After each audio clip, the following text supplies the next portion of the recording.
Baik, diinformasikan kita 5 menit lagi akan segera mulai acara. Buat teman-teman semua kru bertugas juga para tamu hadir di sini, mohon bersiap-siap. 5 menit lagi kita akan segera mulai acara.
Oke, 3 menit lagi kita menuju opening.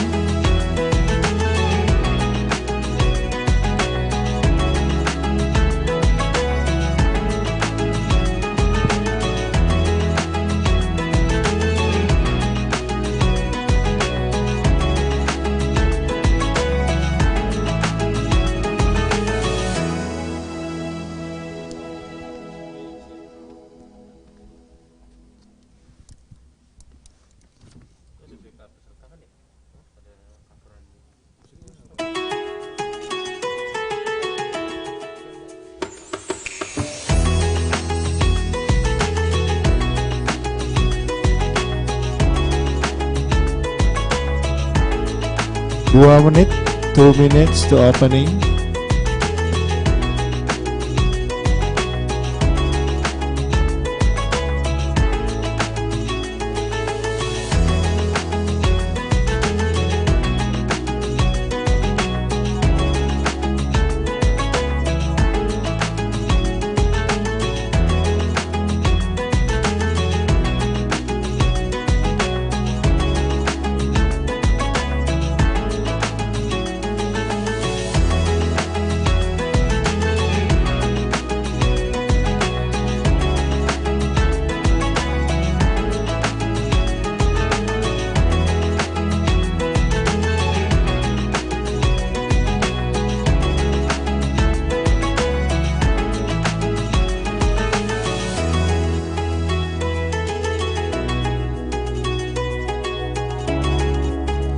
Oke, 1 menit menuju opening, 1 minute to opening.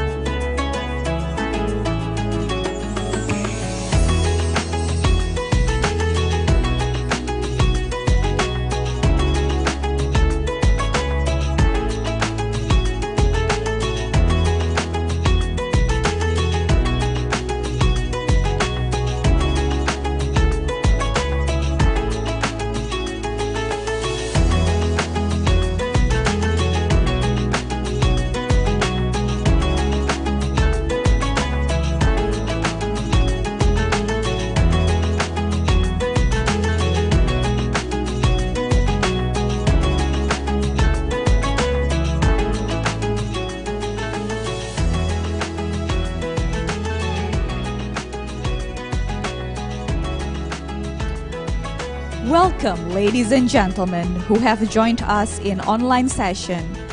We would like to inform that International Hajj Conference in conjunction with the 8th Indonesia Sharia Economic Festival will be begin shortly. Allow me to announce several rules to improve our conference quality. First, we encourage our online participants to use the virtual background that have been prepared by the committee in the chatting column. Second, we recommend you to keep the video camera on during the session. And also, please turn off the audio during the presentation. Third, all participants are expected to be on an appropriate position while presenting the national anthem. Fourth, please use Zoom name with the format name of your institution _ directorate or organization _ name of participants. And also, ladies and gentlemen, in the spirit of COVID-19 prevention, let me remind you again to keep performing the health protocols in the public area. 1. Always use your face mask. 2. Use your hand sanitizer. 3. Keep your social distance. 4. Keep your mobility and interaction. 5. Avoid yourself from the crowd. We would like also to inform you that all crews and offline guests have been tested the PCR or antigen test with negative results. This is to ensure the implementation of health protocol in our events venues. Ladies and gentlemen, please be ready. Our main agenda will be started shortly.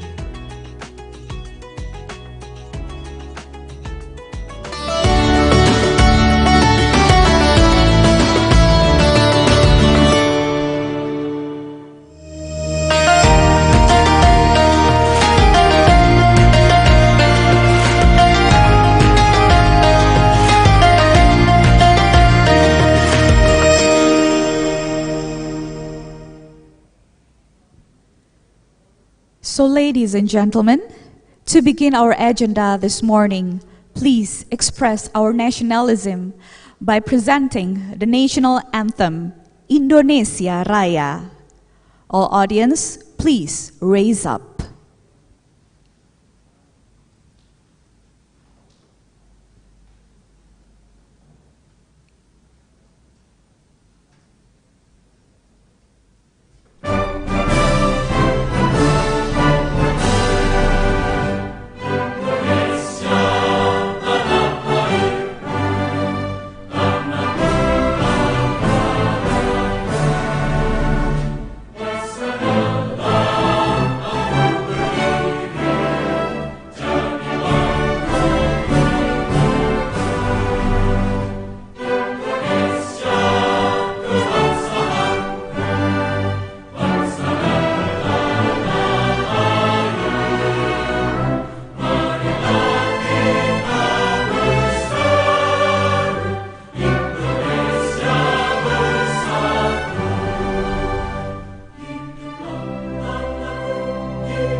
Audience, please be seated.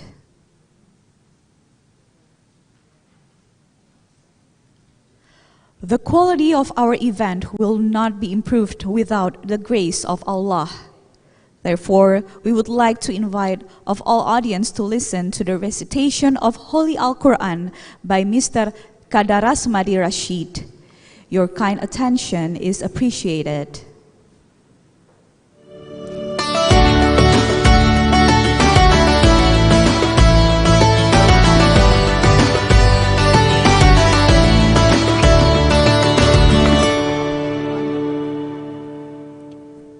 Assalamualaikum warahmatullahi wabarakatuh.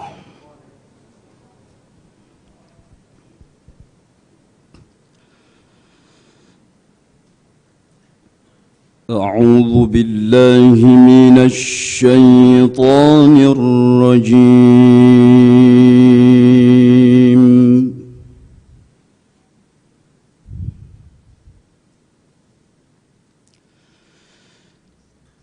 بسم الله الرحمن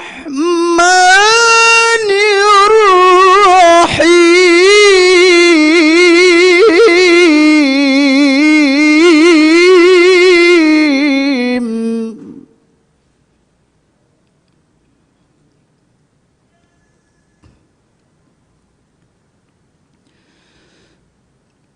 من الذي يقرض الله قرضا حسنا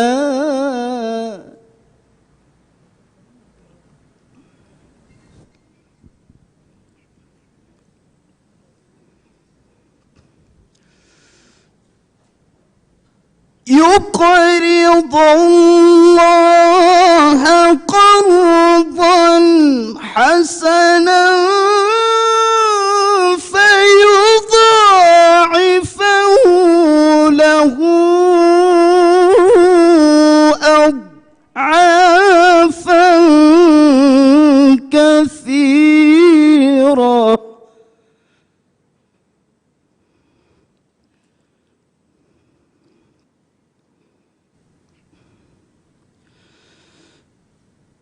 فيضاعفه له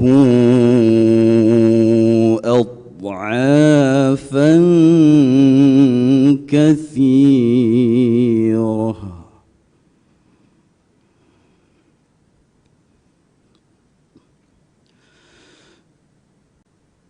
والله يقبض ويبسط وإليه ترجعون.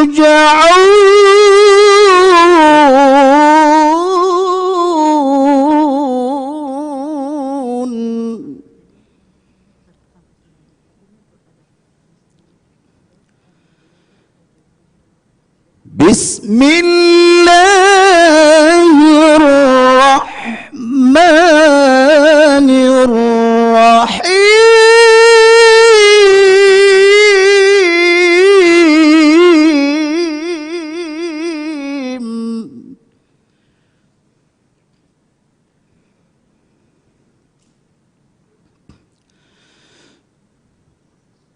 وأذن في الناس بالحج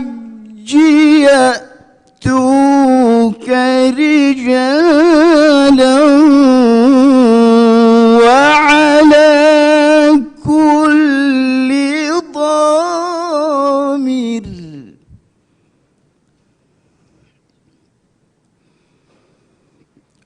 وعلى كل ضامر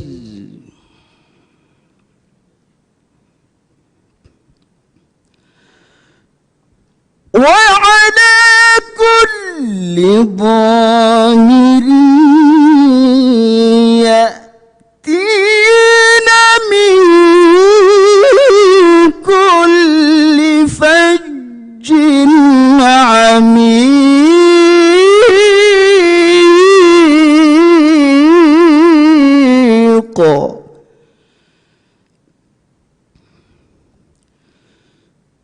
وعلى كل ضامر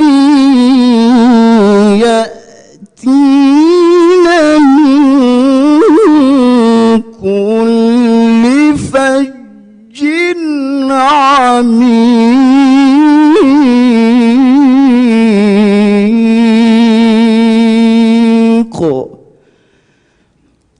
صدق الله العظيم.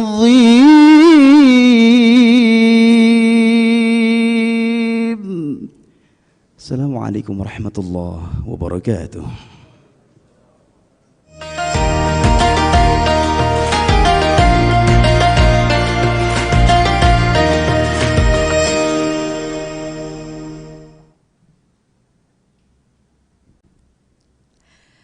Bismillahirrahmanirrahim. Assalamualaikum warahmatullahi wabarakatuh. Good morning, distinguished ladies and gentlemen, and to the audience who have attended at Merak Room JCC. Welcome to the International Hajj Conference Indonesia Sharia Economic Festival at JCC Jakarta, Day 1 October 27th, 2021. I am Bella Fauzi, and it's a great honor to be your master of ceremony for today's event.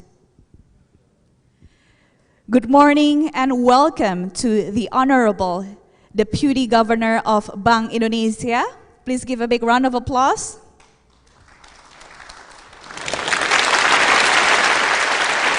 Chairman and members Supervisory Board of Badan Pengelola Keuangan Haji. Good morning and welcome to Head and Members Executive Board of Badan Pengelola Keuangan Haji, representatives of Islamic Development Bank, representatives of Indonesia Stock Exchange, CEOs or representatives of Shariah banks, CEOs or representatives of investment partner, CEOs or representatives of CSR partners, and also distinguished speakers and moderator for the International Hajj Conference 2021.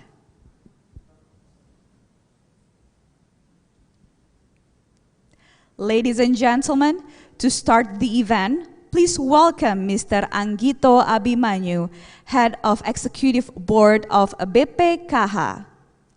To Mr. Anggito Abimanyu, you may to join us virtually for the opening speech.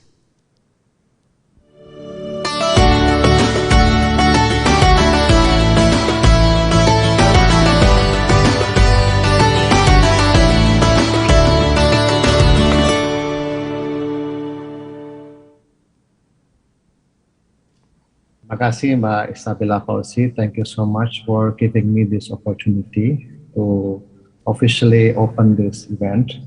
The distinguished the Indonesian Minister of Trade, the Excellency the Indonesian Minister of Tourism, yang terhormat Bapak Dodi Budi Waluyo, the Deputy Governor of Bank Indonesia, my colleagues, government officials, Hajj and Umrah regulators and operators, experts, academics, researchers, professors, students in the area of Islamic finance, CEO of the Indonesian Sharia Bank, the Sharia investment managers, BPKH Board College, and staff, speakers, brothers, sisters, all moderators, yang terhormat Pak Adi Warman Karim, Pak Akhyar Adnan, Pak Muslim Tutla.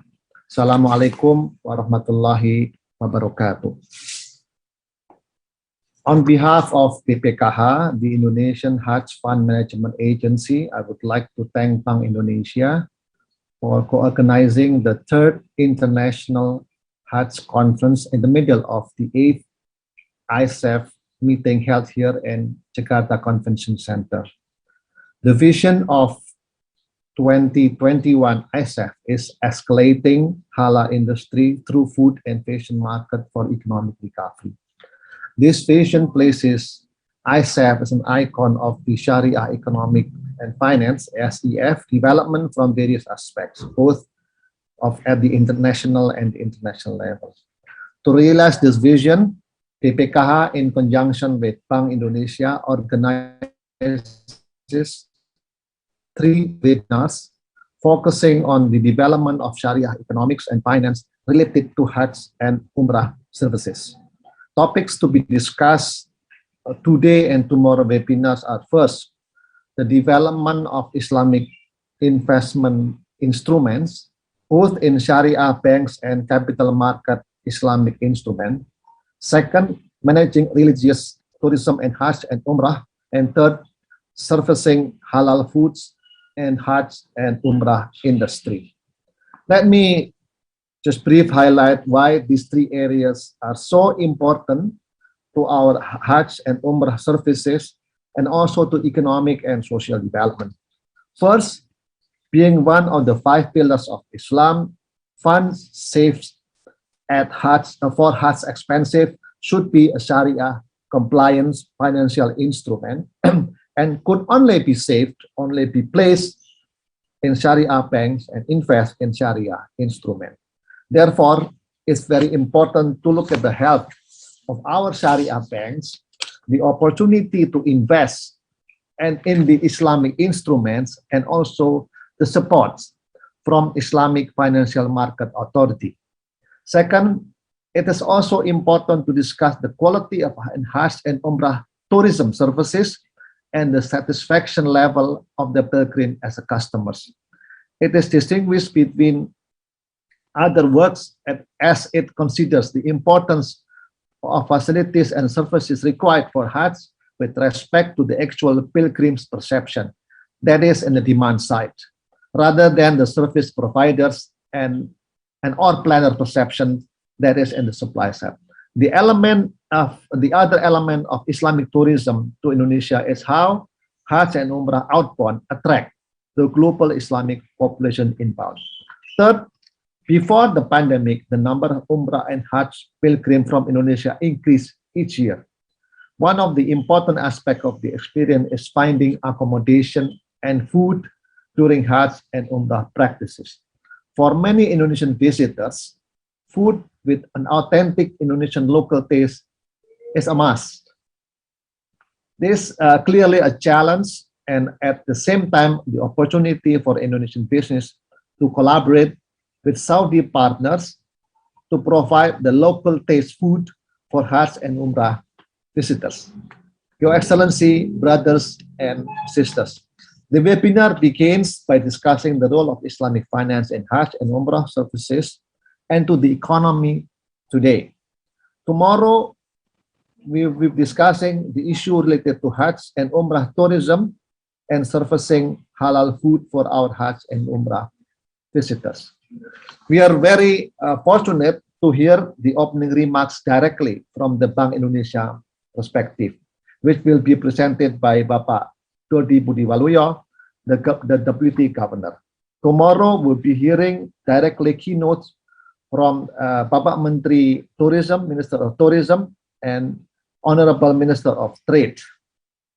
Many prominent speakers will be delivered their remarks during the webinars, including Dr. Sati, who is already be here, from the APIF, the Akaf Property Investment Fund of the ISDB, Professor Hilman Latif, DG Hajj and Umrah, Dr. Huriah Al-Islami, member of Executive Board of BPKH, Mr. Inarno Jayadi, the CEO of Bursa Efek Indonesia, Mr. Ahmad Permana, the CEO of Bank Muamalat Indonesia, and Mr. Bagus from the Indonesia Ministry of Foreign Affairs. Several private representatives will also be here, such as the CEO of Nozoli Group of the Saudi and the national reputable company of the COO of Wang Solo Group. The Adohi ISDB meat slaughtering project will also be speaking from their perspective. I'm very much looking forward to hearing all remarks, views, and input. Our agency, BPKH, the agency that manages the Indonesian Hajj Fund directly under the supervision of the Indonesian President. The accumulative funds we manage today is Indonesian rupiah of 155 trillion or more than 12 billion US dollars. We stand ready to grab any opportunity to invest in Hajj and Umrah related investment both in Indonesia, Saudi, or even in the global market. The biggest challenge during the COVID-19 pandemic we face have been and will be finding appropriate Sharia instrument-based project both in Indonesia and in Saudi, and choosing the right investment partner according to our target return and acceptable financial risk. Our vision is to become the trusted Hajj Fund agency to optimally use Hajj Fund and to serve better for Indonesian Muslim. In closing, let me again underline the importance of this webinar to share lesson learned. During the meeting, participants to kindly share stories, experience, and challenges of the individuals and collectively share how to serve the Muslim and to arrange the plan to improve the service in the future.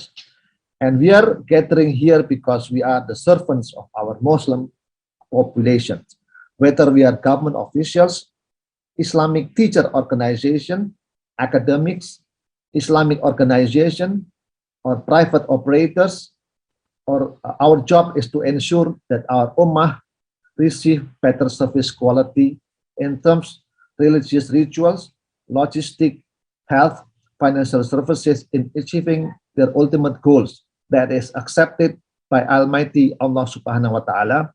May Allah bless us, accept our du'as, forgive our sins, multiple our hasanah, grant us good health, knowledge, effort, and togetherness to serve our Muslim globally. On behalf of the Indonesian BPKH, again, I welcome all participants. Hope we all have a pleasant webinar. I look forward to having an active discussion and producing a fruitful webinars to the benefit to our beloved Hujjat and Muslim around the world. May Allah bless us.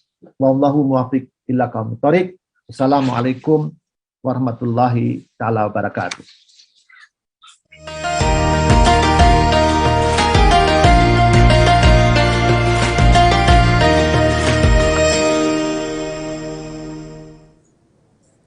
Thank you very much to Mr. Anggito Abimanyu.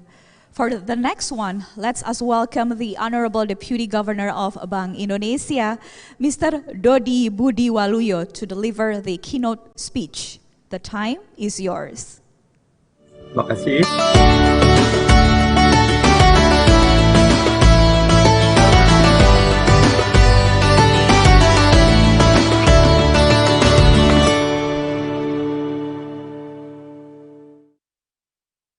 Bismillahirrahmanirrahim.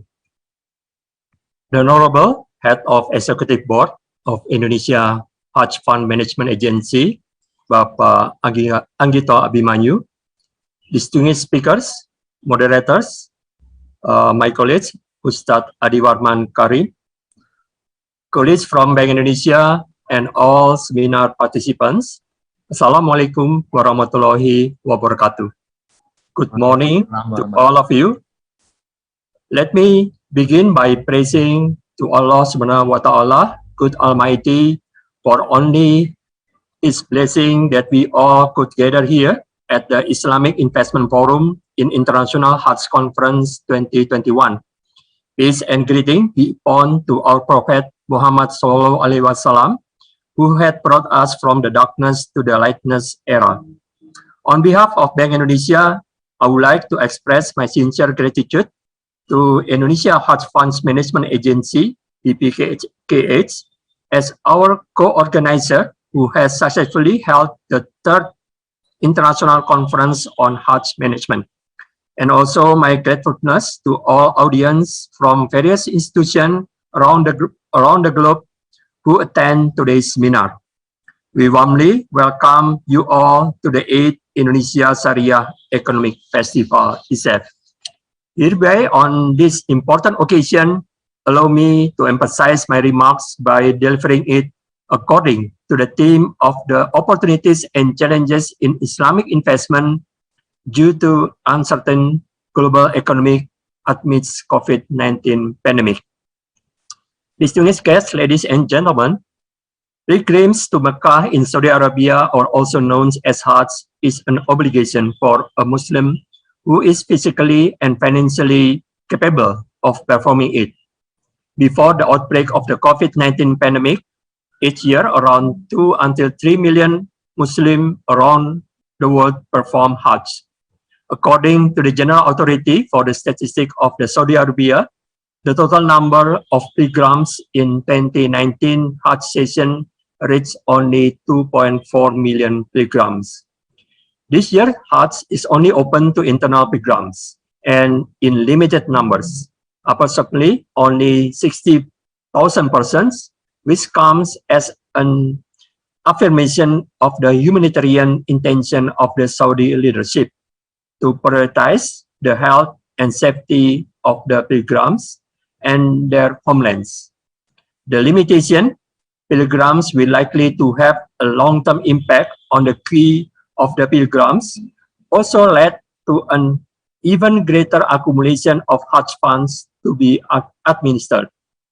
The accumulation of Hajj funds that occurs has resulted in increased liquidity of Sharia fund, which must be managed properly in order to meet the ever-increasing need for the Hajj costs, but still does not affect financial system stability. This is due to management that applies the principle of prudence and customer protection. This is the main idea of how establishment of the Indonesia Hajj Fund Management Agency is important steps toward creating and professionally preserve the utilization of the Hajj funds. Distinguished guests, brothers and sisters, as the global economy continues to recover, it will be important to identify cyclical positioning to find the best opportunities for growth and value. In post-pandemic environment, investors will need to think outside the box, including allocation to invest and alternatives solution. I observe in the midst of the global economic recovery, the performance of Islamic financial market continue to improve, even better. According to the latest report from the State of the Global Islamic Economy, the total of the Islamic finance assets stood around close to $3 trillion by the end. Excuse me. I repeat, close to the $3 trillion by the end of the 2020, and it is predicted to reach close to 4 trillion by 2024. In line with that, Islamic capital markets and money markets driven by Sukuk grew rapidly in numbers of countries. Based on the recent ISEF Sukuk report, it is found that the global Sukuk issuance has reached close to the $175 billion in the year of 2022, with the Sukuk outstanding reaching around $150 billion. This is the highest number of the total Sukuk issuance, with the growth close to 20% year to date. I view that the global Sukuk outlook deliver promising investment opportunities for Hajj fund management in managing its Islamic portfolio. At this stage, the management of a Hajj fund should be delivered based on the Sharia principles and be conducted professionally, optimally, and safely. In terms of investment, the instruments should be safe, benefit, and liquid. With those regards, we shall develop investment strategies and product innovation by exploring new opportunities in Islamic finance instruments. There are at least two areas that shall be explored further in terms of the investment opportunities in the post-COVID recovery period. The first, to support sustainability and responsible investing. The ongoing COVID-19 outbreak has prompted financial institutions across the globe to pay greater attention to environmental, social, and governance, or ESG risks, to build greater resilience in their business operation and supply chains. The second, we need to support the halal industry. Halal products and services will become a major market force in the near future. It will bring benefits for both social and economic environments, and for that reason, financial support through investment to develop the halal industry will bring benefit to the Ummah. The government of Indonesia and Bank Indonesia also have supporting roles in financial market deepening through initiating various financial instruments in markets both conventional and Sharia. In December 2020, Bank Indonesia has published the blueprint for money, conventional and Sharia market development as a roadmap to navigate efforts and synergy between related institutions in order to achieve a desired state of modern and advanced money market, which is deep, inclusive, and contributive to the national development. Hereby, for this reason, we encourage today's event to foster real cooperation between national, international, and international stakeholders to build and develop immense potential of the Hajj industry and the Islamic economy in general. Distinguished guests, ladies and gentlemen, finally, allow me to wish you all a fruitful discussion. I'm sure that by you present as the prominent business players, regulators in the global Hajj industry, we could achieve significant outcomes that are beneficial to promote development in this particular area, and I wish a program a great success. I may stop here. Thank you very much. Wabillahi taufiq wal hidayah. Wassalamualaikum warahmatullahi wabarakatuh.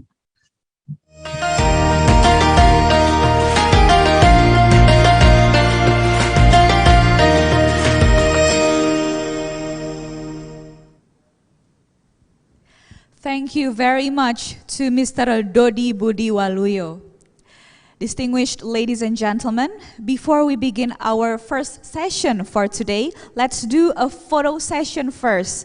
So I would like to invite all the speakers and the moderator for today.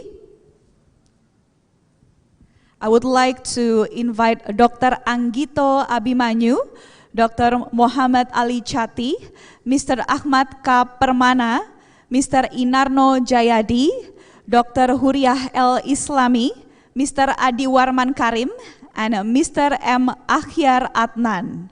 Okay, please be ready and please give your best smile and best pose for our photo session. Okay, let's give some time for them to be ready. Ready, everyone? Okay, wait for my cue. 3, 2, 1. Smile. Okay, very good. Looking good, everyone. Okay, I will repeat once more. 3, 2, 1. Smile. Okay, that's it. Thank you very much.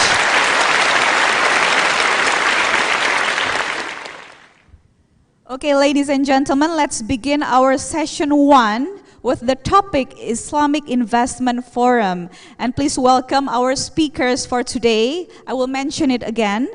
To Dr. Muhammad Ali Chati, Acting Director, Islamic Financial Sector Development Department at ISDB. And Mr. Ahmad K. Permana, CEO of Bank Muamalat Indonesia. Mr. Inarno Jayadi, President Director of Indonesia Stock Exchange. Dr. Huriah L. Islami, Executive Board member of BPKH. And of course, our moderator for today, Mr. Adi Warman Karim, President Commissioner of Bank Syariah Indonesia. And let me read the rules as a reminder for the moderator, yeah, Mr. Adi Warman Karim. So the rules are, each speakers will be given 15 minutes presentation and there will be Q&A session after the presentation. Okay. I hope it's clear enough. So ladies and gentlemen, please welcome Mr. Adi Warman Karim as our moderator for this session to lead the discussion. Mr. Adi Warman Karim, the time is yours.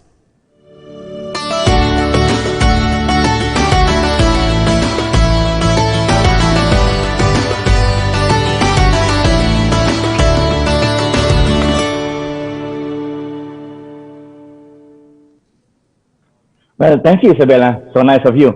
Bismillahirrahmanirrahim. Alhamdulillah Rabbil Alamin. Allahumma salli ala Muhammad wa ala ali Muhammad. Very good morning, everyone. This morning, we're going to have very important eye-opener sessions on Hajj management, especially on the investment of Hajj fund. In several countries, like in Indonesia, the accumulation of Hajj fund is taking up by year. And our challenge is how to invest this accumulation of Hajj fund to get optimal return and of course with acceptable risk both within the country and overseas. And for that purpose, as been declared by Isabella, we're going to have 4 distinguished speakers. And for the first one, let me invite Dr. Muhammad Ali Shati, Acting Director of Islamic Financial Sector Development Department at Islamic Development Bank. Dr. Shati, you're going to have 15 minutes. Time is yours.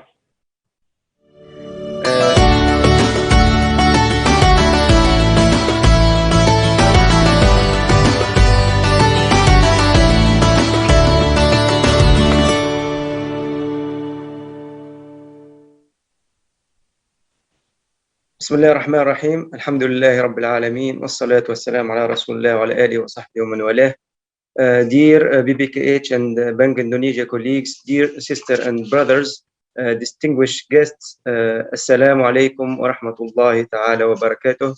Good morning, good early morning to some of our colleagues because you know here in Jeddah it's 5:30, so it's a very kind of nice early morning, alhamdulillah. Want really to thank first the organizer for inviting me to this important event. I would believe this kind of events are very strategic and important to raise awareness, to have this kind of high-level discussion, and to also build on them for the future and for establishing a very kind of strong partnership. I sent my presentation to the organizer, so if they can display it, please. Yeah. But before I start, maybe I just want to pinpoint 2 points based on the opening remarks of Pak Anggito. He was discussing the importance of having the right partners, and I believe this is really what is all about. When you establish the right partner, you can have very good kind of pipeline project. You can also establish good future strategic orientation. And alhamdulillah, I think for the last now 3 or 4 years, between IDB and BPKH, we were really working together on so many fronts, and we will exploring few of them, inshallah, during the presentation. Also, I want to highlight what yourself as a moderator, Pak Karim, you talked about. Investment of Hajj funds is becoming a real, very important matter. And it goes really as a strategic orientation for countries. It's not like an organization which is working on a standalone basis. It's really about the countries for which this is becoming a very, very strategic kind of matter. And the people who are interested with this responsibility are really looked at from different angles to see how they perform and how they are also trying to grow the funds of these institutions. Last, also on the comment raised by His Excellency the Deputy Governor on the sustainability, and I believe today we're going to present one of what we believe also a good product, investment product for sustainability of our third sector organization, but also securing kind of low risk, of course, low return to our investor, but still it's a good kind of diversification in the investment area of our organization. Next, please, for the slides. So just to make, just as a background, I will not dwell on what is IDB or the role of IDB. I think most of our colleagues and attendees, they know what is IDB. It's the Islamic Development Bank, established in 1975. It covers mostly the member countries from Middle East to Africa to Asia, Pacific region, South Asia, Europe. We have currently 8 regional hubs in different parts of the world. We have one in Jakarta, we have one in Cairo in Egypt. The headquarters, of course, is in Jeddah. But alhamdulillah, we are covering more or less all our areas, and also we are part of all the offering in Islamic finance, from equity to project finance. Equity, Pak Permana will talk about it. IDB is a shareholder of BMI and one of the historical shareholders of BMI. We are one of the majority shareholder of BMI, and we were always supporting BMI. And I think this was also a good story to tell. We also part of the project finance. We have a big portfolio in Indonesia, and IDB is willing always to support Indonesia in all fronts. Next, please.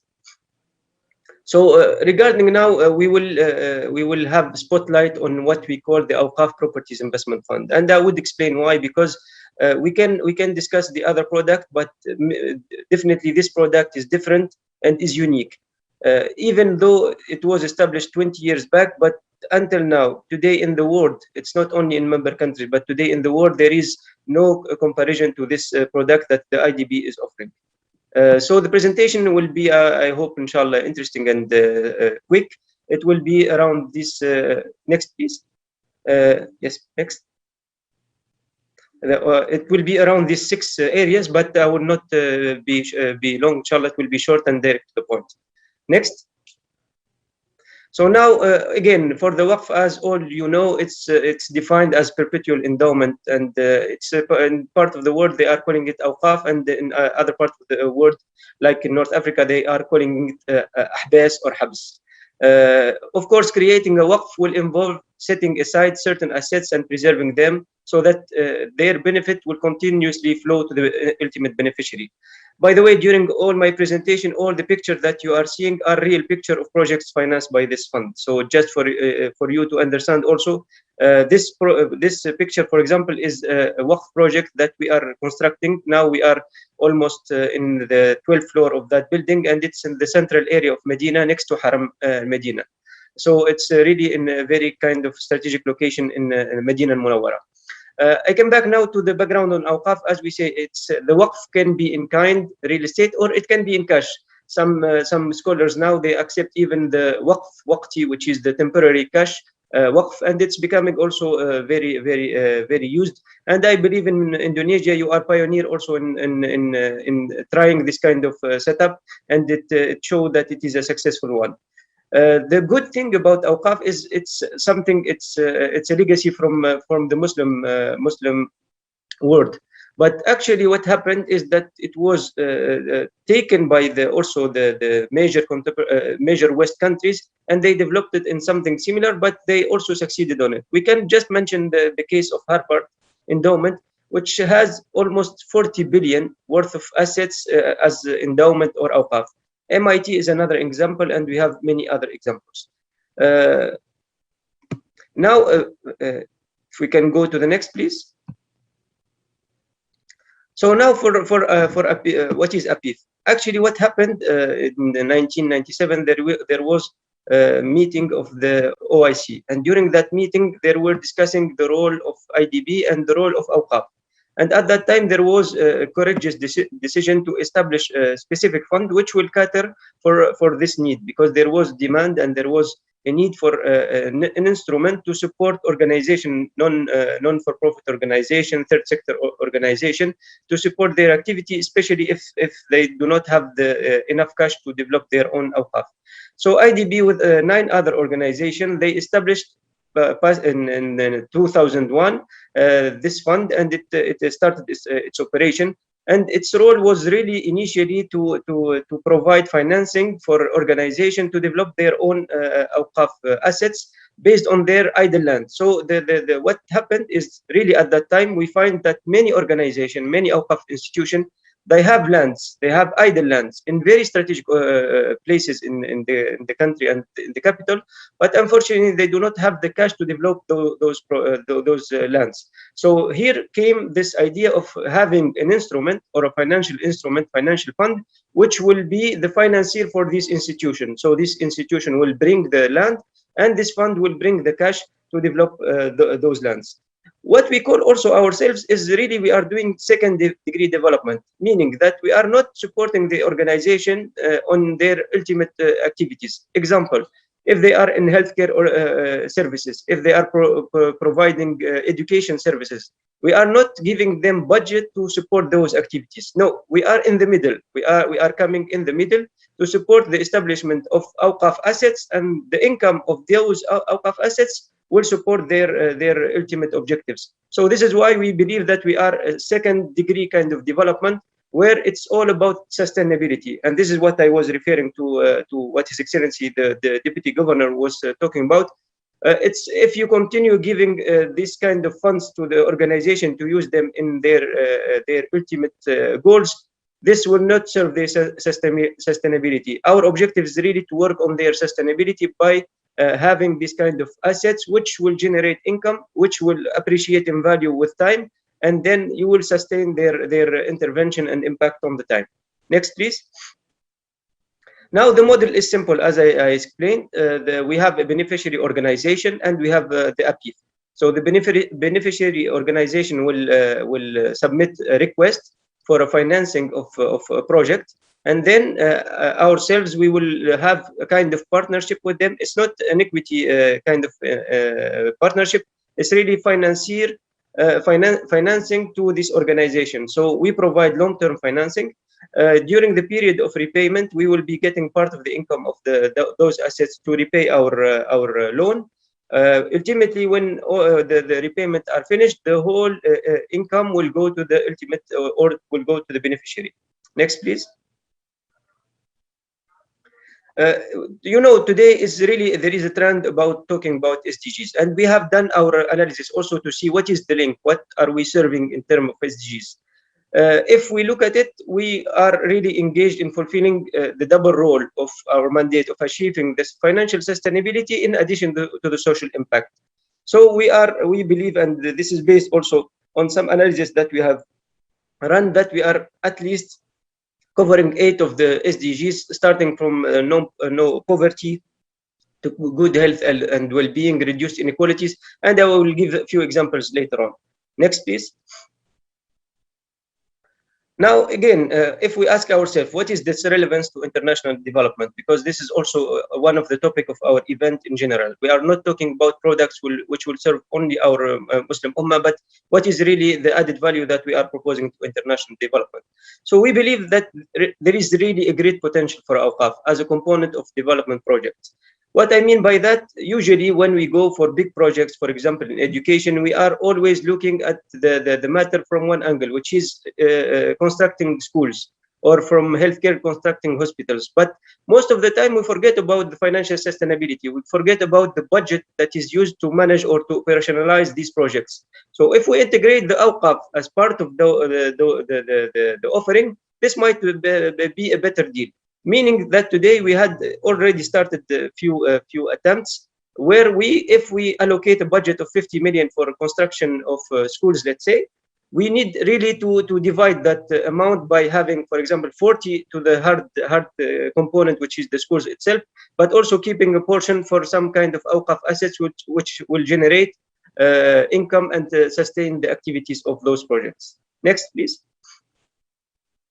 So again, I'm talking about all of this, but let's look at the financial aspect. We believe that we are still a small fund, but inshallah we are growing. So today we are talking about 114 million as the APIF paid-up capital, and we'll come to the breakdown of that capital. In addition to that, IDB was generous by providing a line of financing of 100 million. So, and the assets under management is around 214 million US dollar. The good thing also on the capital side, that the BED of the bank, the Board of Executive Director of IDB, accepted or approved the increase of the capital of the APIF from 100 to 500 million. So we are really now in strong and aggressive capital mobilization or resource mobilization, and trying to attract new investors to join us in this. Again, double kind of mandate, noble in the sense that we are supporting social and also financial aspect of it. Next, please. APIF shareholder, we are very proud to say that we have our one of the best shareholders that anyone can dream of. You can name it, from IDB to the Awqaf Authority in Saudi, to the Kuwait Awqaf organization, to some of our big Islamic banks, Islamic Bank of Bangladesh, Kuwait Finance House. And alhamdulillah, since 2020, we were very happy to have BPKH as one of our investor. Initially, this discussion started 2019, but alhamdulillah, finally in 2020, they participated, and actually they even increased their capital in 2021. So if you, next please, just to show the breakdown of the shareholders. Next. So as you can see, BPKH started with an amount of 5 million, but last year, alhamdulillah, or this year, they increased their capital to become the third major shareholder in APIF. And honestly, if you ask me, I want them to become second or even become even bigger than IDB in the future, inshallah. But this again, as we said, this is a partnership that it should be a win-win situation. Inshallah, the performance of APIF will be enhanced and improved, and based on that, we would also call BPKH colleagues, inshallah, to increase their capital more and more. Next, please. Now, what do we do as a fund? Actually, we are in different kind of real estate development. So we can go for residential buildings, commercial buildings, or mixed-use development. Also, APIF intervention, as I said, we started with just development, so idle land, and we developed them, but the model has evolved. So today we can go for purchase of new construction, enhancement of existing property, and of course, the new construction. So we are more or less in the whole end-to-end cycle of real estate based on the request of our beneficiary. We can go for purchasing ready-made one, generating income, or if they have the land, we can go for development. Next, please. The APIF terms and condition, usually the project size that we are targeting is between 5 million and 15 million. The minimum contribution that is requested from the beneficiary is 25 to 30%. Our financing tenure is between 5 and 15 years, and the currency of our financing is US dollar. Next, please. Maybe also to add one point is that APIF is the only window within IDB which can invest in member countries and non-member countries. And you will see the geographical diversification of our portfolio in the next slide. But the project style is typically, as any project cycle, maybe Pak Permana can just challenge me on that, but we are more or less same like what the commercial banks are doing in terms of process. So we start with the request, then the due diligence, then preparing the agreement, and finalizing and signature of it. Next, please. So again, as I said, so far after 20 years, we are talking about 55 projects which were approved in 27 countries, since as I said, it's in member country and non-member country, for a total value of 1.2 billion US dollar. Those projects are diversified between projects supporting education, other are supporting religious activities and awqaf institution, 16 projects for charitable and relief, and 2 projects healthcare sector, which is also now getting more momentum for the healthcare sector, and we are looking at it more closely. Next, please. Dr. Shati, yeah. I'll give you another 2 minutes to finish. 2 minutes. Thank you. Fair enough. No issue. So for diversification, as you say, it's well diversified. From US, we have 6 projects in US. We have also in Asia. In Indonesia, we'll talk about it, one of our projects that we are talking about, but we are, alhamdulillah, well diversified in terms of geographical coverage. Next, please. Now the impact, as I said, let's just take one indicator for the impact. Before APIF intervention and after APIF intervention, what we have discovered is after repayment of or reimbursement of APIF financing, usually the beneficiary or the project will generate an average income of 1 million. So just imagine, before this intervention, they were getting 0. After the intervention, we are securing 1 million budget, yearly budget for the organization on average, of course. Next, please. Again, this just a quick sample of beneficiary and the impact. If we look, for example, at the third example, Tawfiq Trust in Somalia, we are the project is serving more than 20,000 orphans, student and instructor supported, and the total number of beneficiary is around 400,000. So again, this is also about the impact that we are generating. Next, please. So just this is one of the example. I will not dwell on it. Maybe I will go to the example in Indonesia. This is more important. Next, please. Next. This is the one I talked about in Medina Munawwara, next to Haram. Next, please. Now, maybe I will finish with these 2 slides very quickly. Now, what are our plans in Indonesia? As you know, and I will not give you a new information, Indonesia has a huge waqf potential. We are talking about billions of square meter in terms of awqaf assets. So this create a very big potential, not for us only, but also for the internal players, whether Sharia banks or BPKH or other players in the market, that we can develop something really unique and really towards this development of the awqaf in Indonesia.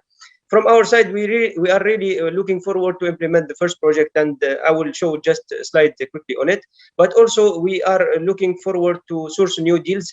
BPKH, our partner now, is helping us in sourcing new deals. But we believe that for Indonesia, we should have a very big portfolio since the diversity, since the interest for the Awqaf, and inshallah, we'll be all working together on this. But some success factors for this strategy is really that we should continue raising awareness about the Awqaf in general and APIF model in similar events. Also, we should explore synergies with local entities like BPKH, like BMI, like other Sharia banks, and try to work together on really proposing a good model for this. Also, we are working on building on BPKH network in the country, and also showcase the partnership, successful partnership between us. The last slide is really about this project. If we can go to next one, please. It's really about this first project that we are now progressing on in Indonesia. This is a project for a Waqf office building in Indonesia. It was approved 2013. There are many reasons why this project got delayed, but let's look at the bright side of it. Let's look at the positive side of it. That today we are really finalizing the procurement of the developer. Everything is on place. The agreement are signed. So inshallah, we are hoping that by end of this year, maximum next year, early next year, the construction will start, and this will become really a good model to develop and to duplicate in the country. Also, alhamdulillah, we are working on another project in Bandung. So this is also a good thing. We are starting the review, but definitely, again, just to close, we believe on the potential in Indonesia. We believe that we have the right partnership, and inshallah, we work all together to make this a success for everyone. Thank you again, and sorry for taking more time than what was expected. Thank you again. Well, thank you very much, Dr. Shati. It's very interesting to understand and to learn what's been doing by IDB on this area. And to make our session more interesting and more dynamic, let's hear the next speaker. We just heard from the owner of Bank Muamalat Indonesia. Now we're gonna invite the becoming owner of Bank Muamalat Indonesia, my sister, Dr. Huria Al-Islami. Dr. Huria, the time is yours for the next 15 minutes.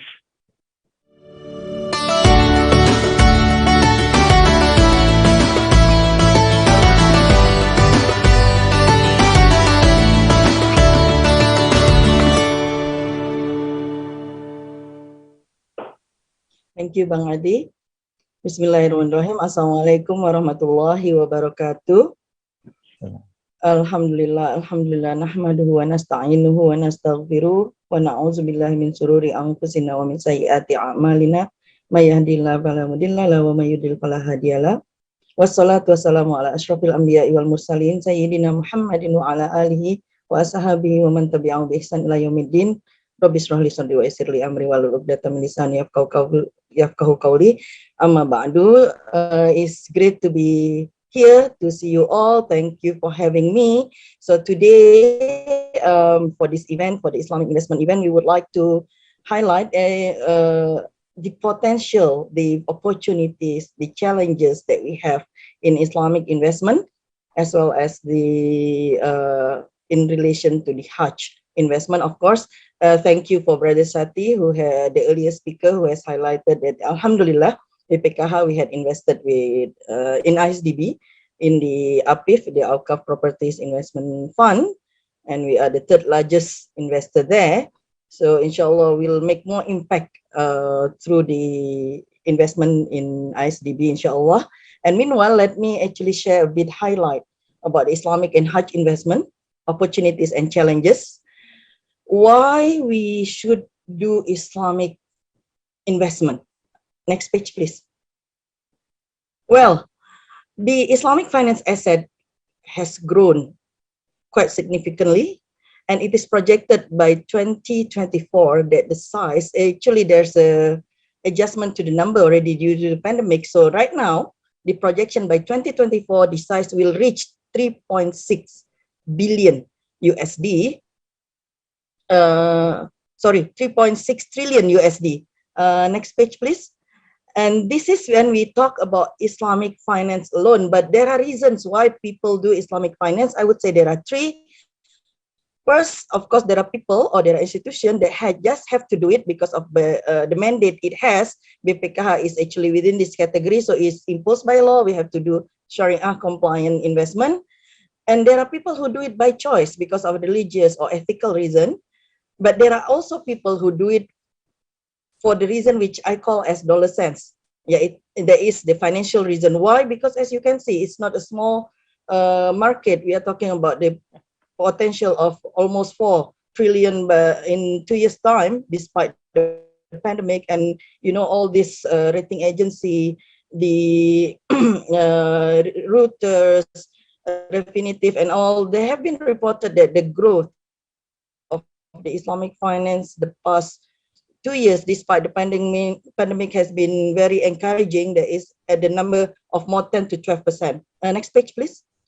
And this is only for Islamic finance. We haven't spoken about the Hajj and Umrah industry yet. Oh, for Saudi, every year Hajj actually is giving about 8 billion USD kind of income. And from the Umrah, they are earning about 4 billion. So the total of more about 12 billion per year. And it is projected that the income from 2018 to 2022 will be in the circle of 150 billion.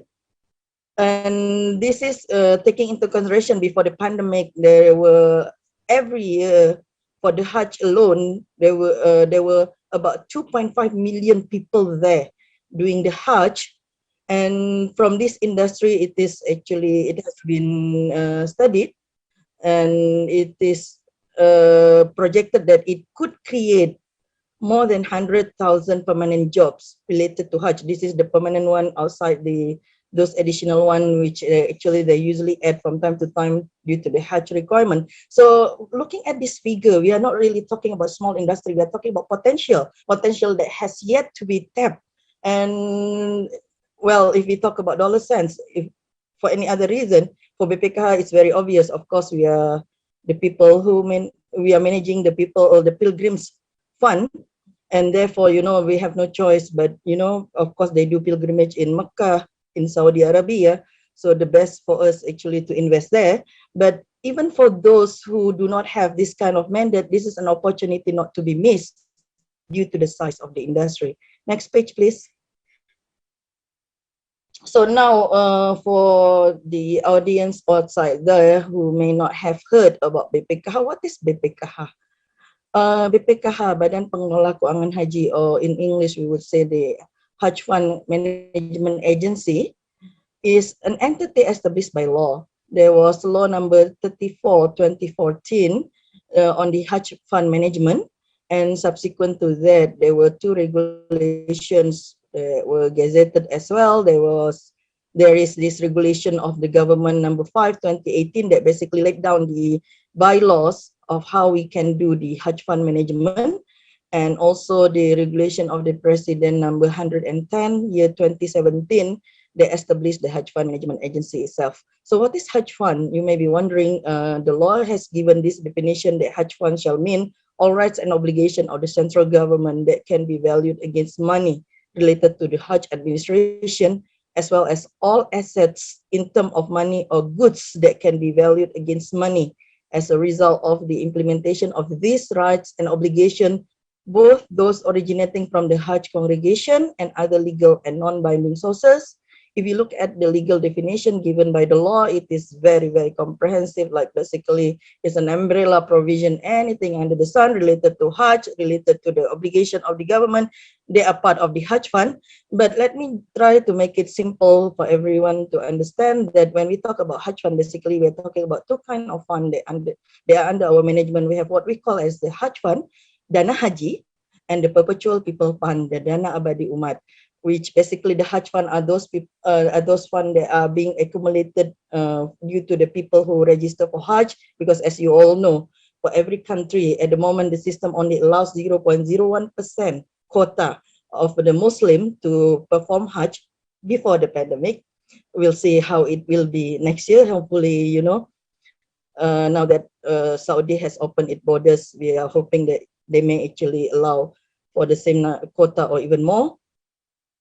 And on the other hand, we also have this perpetual people fund, that basically the accumulation of the excess of the operational expenses for the Hajj that has been accumulated, and right now under the new law, the law number 34/2014, we are actually managing the profit of which we use for our CSR activities. Next page, please. So that's basically what BPKH is, or in other words, if according to our moderator, he's saying, you know, the upcoming honor of BMI, ya Pak Bang Adi ya. So why do we have BPKH in Indonesia? Well, as everyone I'm sure know, Indonesia is the country with the largest Muslim population, and consequently, as we have the most Muslim in the world, we have the most people waiting to perform for Hajj as well.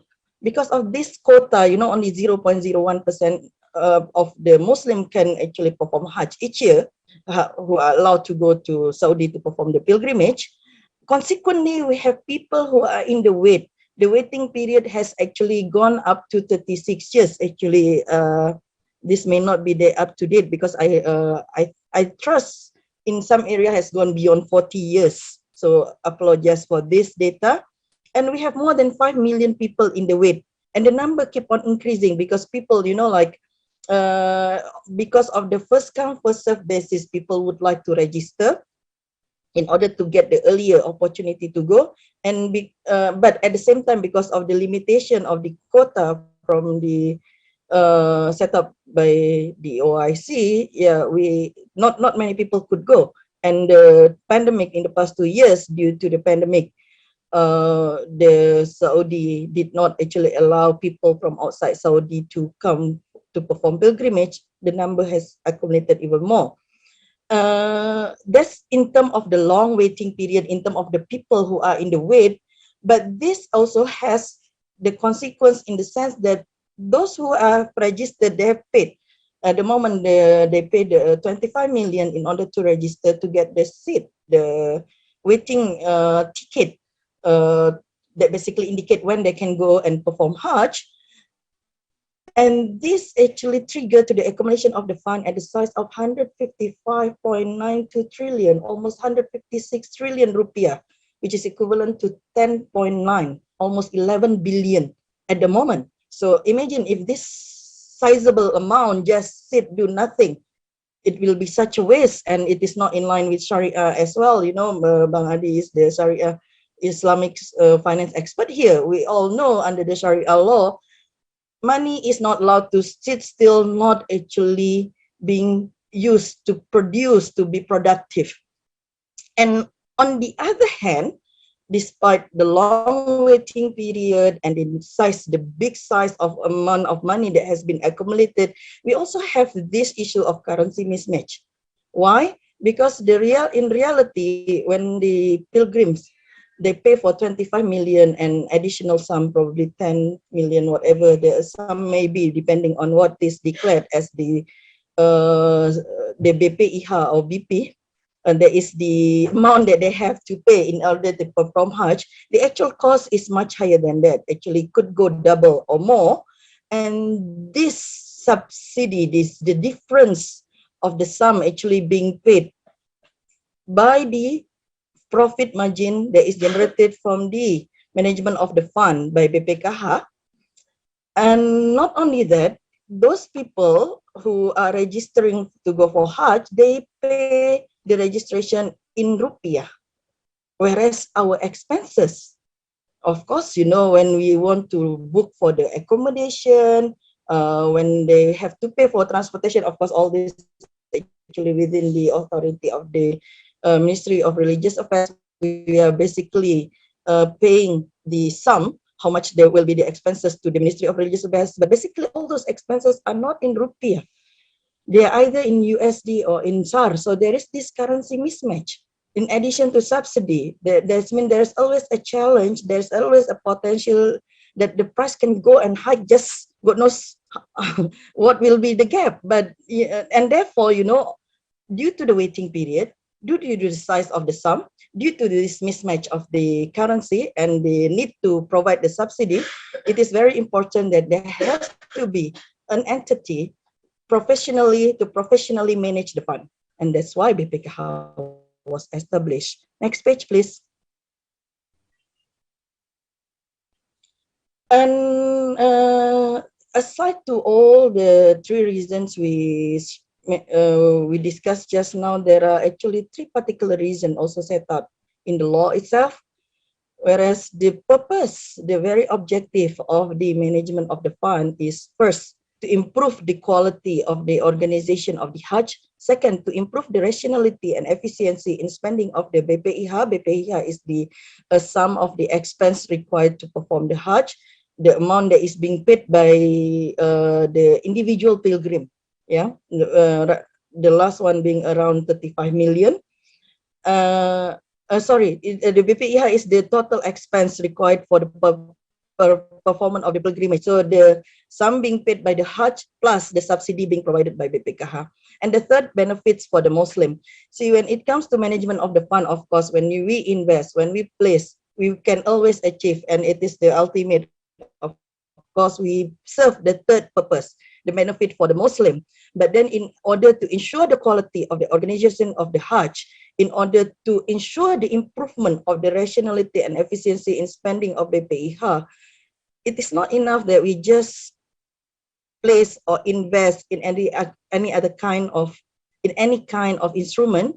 We have to actually invest specifically in the Hajj related objects, projects, and portfolios in order to ensure when we are there, when we invest there, we can ensure the quality of the services that we provide for our pilgrims. And similarly, because we are there, because we are either the owner or joint owner or whoever, but because we are the investor, we can actually ensure not only that the quality is good and it's improved, but we can also control the cost. We can control the price. Otherwise, right now, whatever amount that we are paying, 16 trillion, it all goes. We don't get a penny back to us, not even a cent. And we are not in control either of the quality because, they are totally the people, third party to us. We have no upper hand on them. So these are the three. Yes? Ria, I give you another 2 minutes to go, ya. Oh, ternyata.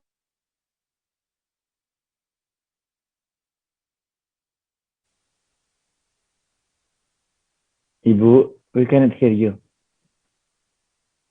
Related kind of portfolio. Next page, please. The principle of management, there's in the law, we have to be Sharia compliant, prudent, safe, liquid, and etc. I skip this page, please. The materials will be available, so anyone can just read freely on this. And the kind of portfolio that we can have, the law has already laid down. There are 5 kind: placement with the bank, direct investment, the maximum allocation 20%, other kind of investment 10%, gold 5%, sukuk and negotiable instrument the remainder. Next, please. Where can we invest? The law actually, when I just actually returned to Indonesia to be part of the BPKH, we've been told there's something very unique about BPKH because the law actually the first law that allows investment for entity to invest abroad. So yes, under the law, we are actually allowed to tap the market within Indonesia and abroad, but it has to be Sharia compliant objects and instruments. And therefore, due to the size, due to the mandate, coupled with the mandate, we are actually, it makes BPKH Islamic finance market maker in the making, hopefully soon, inshallah. And of course, Hajj and Umrah related should be the priority because otherwise we will never serve the first and the second objective of the law. Next page, please. And why we have to do Hajj and Umrah investment? I just mentioned, fulfilling the objective of the law, sustainability of Hajj fund management. Because you see, unless we are there, unless we are part of the whole process, unless we are actually investor, we can never be in control of the pricing. And due to the mismatch of the currency and all this, it increased the investment risk of BPKH as well. So if we talk about sustainable fund management of the Hajj, fund, we have to be there, because when investing there, basically you do the hedging not only in terms of currency, but you're hedging in terms of the control of the pricing as well as the quality, of course, and real value creation. People may be thinking, oh, you invest in Saudi, why? It's a capital outflow. No, think about it, that yes, it's a capital outflow, but at least, we are spending 16 trillion now, we don't get a cent back. But when we are there, we get money back out of it. And not only that, on top of that, when we actually invest in the hotel, when we invest in the food industry, for example, we create employment opportunities not only for the people in Saudi, but we can actually bring to Saudi Indonesian people. And when we do that, there will be remittance, fulfilling of the SDGs, point number 5. And most importantly, when we do this together, not only BPKH, but all related stakeholders, we can create blue ocean industry for all relevant stakeholders within Indonesia and outside, abroad. Next page, please. Yeah, so this is the Hajj ecosystem, the areas where we can actually do the investment for Hajj-related portfolios. Next page, please. Challenges and opportunities. Of course, now that we are facing this COVID-19 pandemic, that's one of the challenge that we are facing. If you see it as a challenge in the sense that, of course, we are all globally still struggle due to the pandemic, but from the investor viewpoint, on the other side of the coin, it's actually opportunity, because due to this, it is now an investor market right now. So it's an opportunity to go in, because you can get good stuff, you can get good objects of investment at a very good pricing. We also have BPKH internal challenges, being still a relatively young institution. Of course, there are processes, there are procedures, and etc. that we need to actually adhere to, and we are still actually, I would say, for the institution itself, is still a learning process. And of course, there's also challenge of collaboration and synergy internally, externally, in the country, abroad. But at the same time, we have so many opportunities. First of all, as we mentioned, is 150 billion in 2020. So itself is an industry that we shouldn't miss. We should take part of it. And Saudi borders have been reopened recently, alhamdulillah, and they have actually allowed no more the performance of Umrah without social distancing, as long as the people actually got vaccination. The Saudi Vision 2030, we have seen with our own eyes directly how the Saudi has moved towards making, especially the Makkah area, as the tourism as the tourism destination, so that can actually boost any value of investment in the Makkah. So not only for the purpose of Hajj and Umrah, but also for tourism purposes. So that will actually add value to a potential investment in Makkah area as well. Then there are actually this current move of improvement to Saudi laws and regulation, including the law that allows people to have beneficial interest over buildings, over properties in Makkah.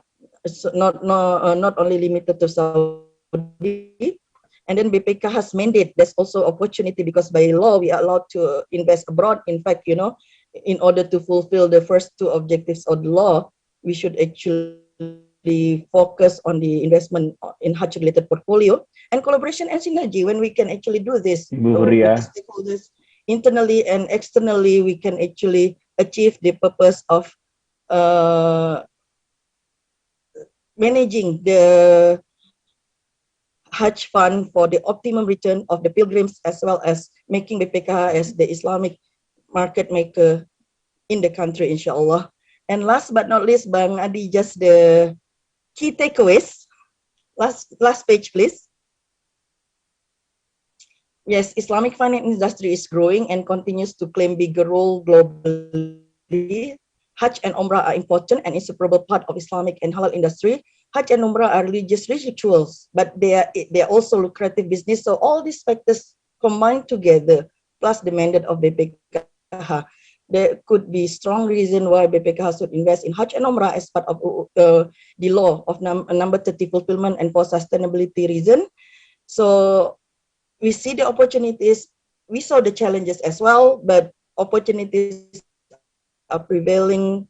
So I hope by this short presentation that we have shared during this event, there will be more stakeholders that realize what is BPKH and can see the potential to work together. We would like to welcome that, and we are hoping that in near future, inshallah, we can actually materialize the dream of the pilgrims of Indonesia that BPKH will have its presence in Saudi. Amin, Inshallah. amin, amin, Terima amin. kasih. Assalamualaikum warahmatullahi wabarakatuh. Waalaikumsalam warahmatullahi wabarakatuh. Thank you very much, Dr. Huriah Al-Islami. Very interesting, especially for me, the blue ocean things that you said. So let's now invite the third speaker, which is the CEO of Ma'alat, Pak Ahmad Permana. Pak Ahmad Permana, the next 15 years is yours. Go ahead. Thank you very much. Bismillahirrahmanirrahim.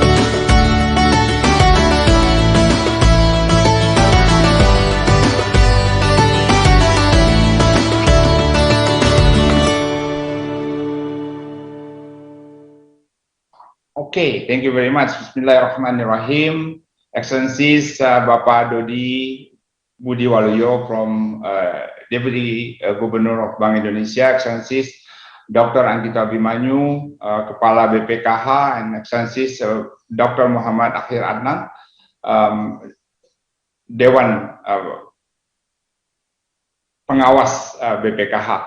My respectable speakers also in here, my brother Ali Chati, also my shareholders, Bank Muamalat, and my sister just presented very interesting topics, Dr. Huriah, inshallah, upcoming shareholders also for Bank Muamalat, and also Pak Inarno Jayadi, President Directors, and my senior brothers, moderators, Bang Adi Warman. Distinguished ladies and gentlemen, thank you first of all very much for this opportunity. Glad to be here to share my thoughts and knowledge on how Indonesia Syariah Economic Festival. And our discussion today is focusing on Islamic Investment Forum, but as a practitioner of bankers, I will share about how to invest in the short term, because the biggest challenge in Indonesia now is the COVID-19. That is why my topic today is challenges and opportunities in Islamic investment during pandemic. So my presentation today will be divided into 3 chapters. The first chapters will be discussing about the COVID-19 and the impact to the global economy. The second chapter will be covering the opportunities and challenges on how to invest during that the pandemic. And the last chapter will be discussing on how banks, the Islamic Bank, can provide the synergy with BPKH in investing the fund of BPKH. Okay, hopefully I can cover all this chapter in the next 15 minutes. I'll start with the first chapter, which is the COVID-19 and the impact to the global economy. As we know, as we know that the prediction from IMF, into 2020, the world economic will be decreasing by 3.3% negative, whilst the worst will be happening in US, which is there will be decreased by up to 35% negatives, followed by UK 20.4%, as well as Italy. Recession in Indonesia in the last 1 year, you can see in here that the worst negative was happened in the second quarter of 2020.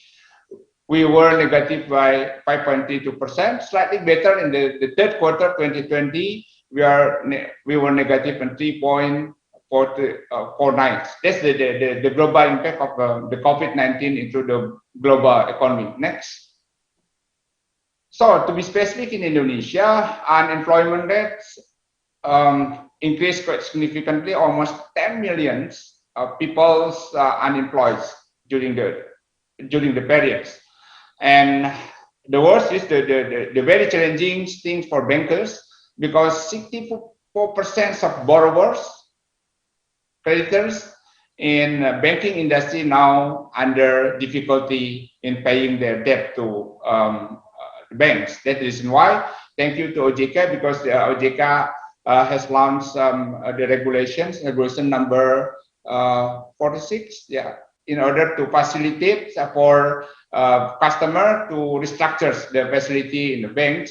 This regulation will last in March 2023. Hopefully by the time the situation is getting better. So if you can see on here also, almost 29 millions of people affected by this COVID-19 pandemic, and 2.5 million people lost their jobs. So how the company can survive? They can adjusting the employees. 46% they adjust the employment, and the 24% they temporarily terminate the employees. And the 70% they save the operational cost, they do some efficiency initiative and so on. That's the impact, the specific impact of the COVID-19 to Indonesia economy. Next.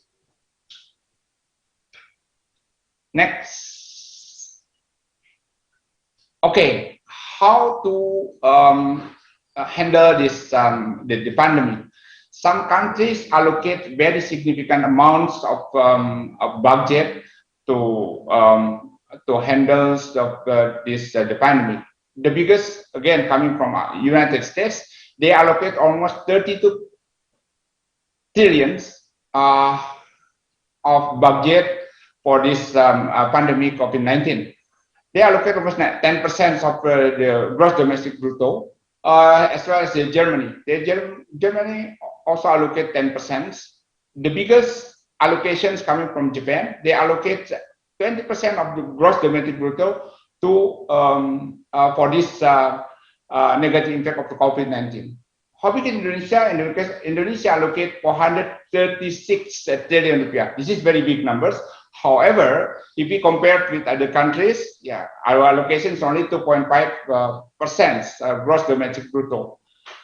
The Singapore's, they allocate 12%. So what I want to say in here that most countries, they seriously allocate significant budget in order to manage the negative impact of this COVID-19 in respective countries.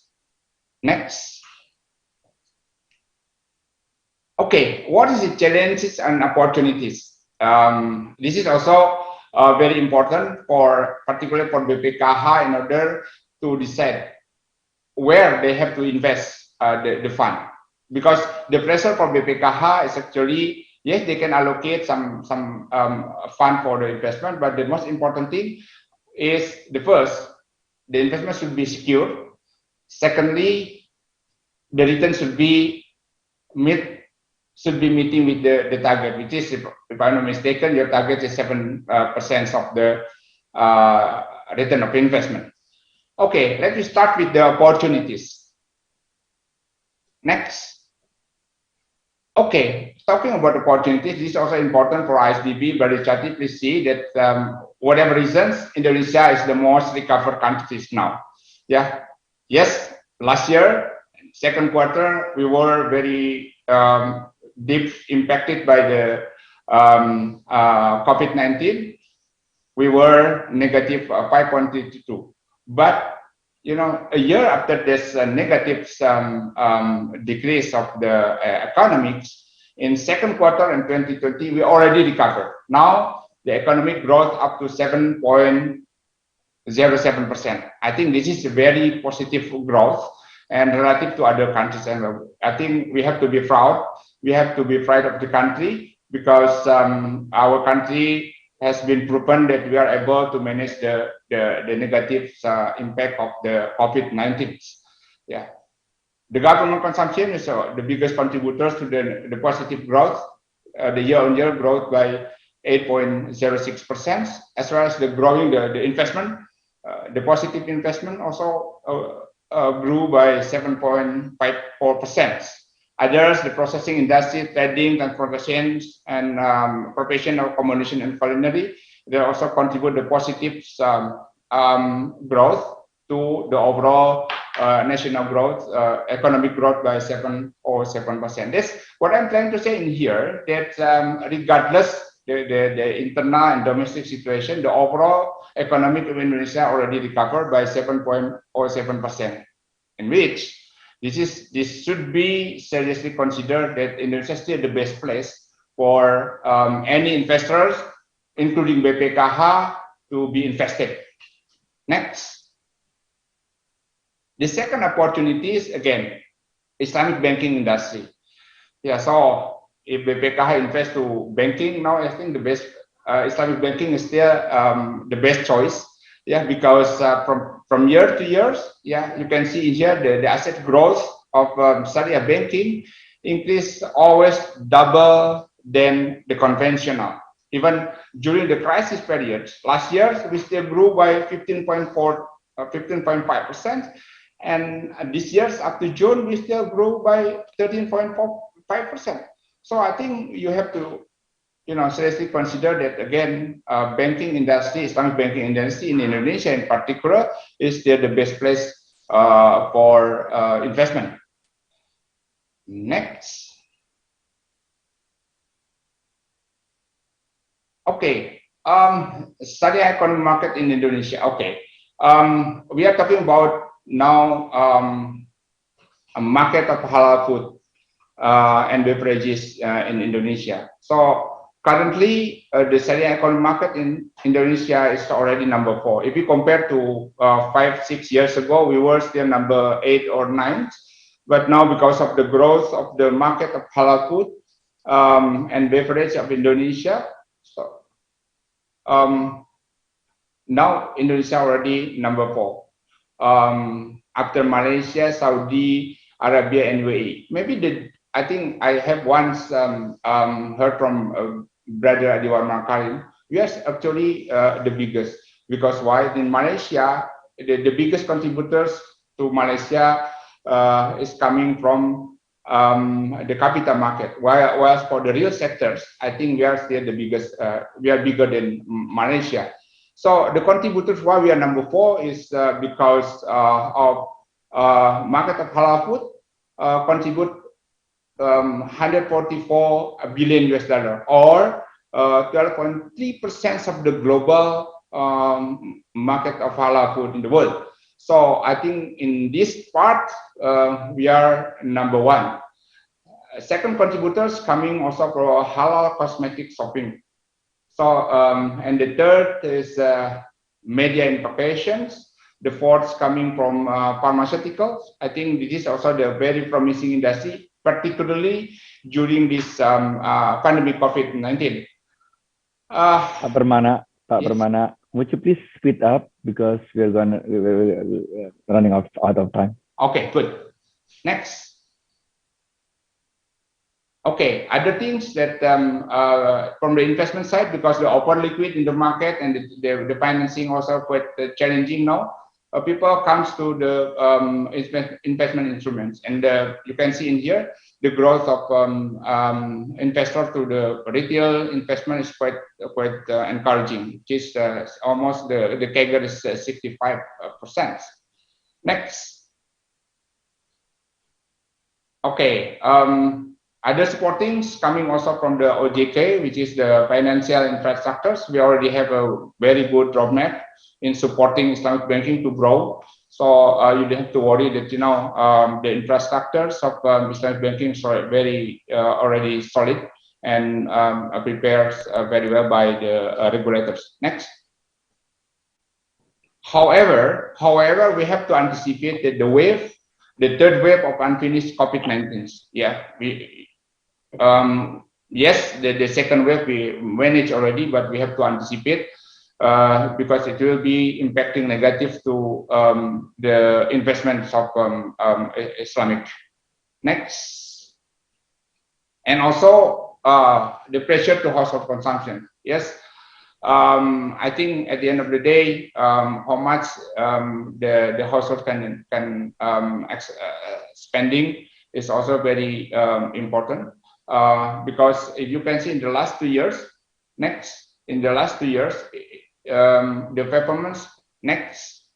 the performance of Hajj registrations decreasing quite significantly.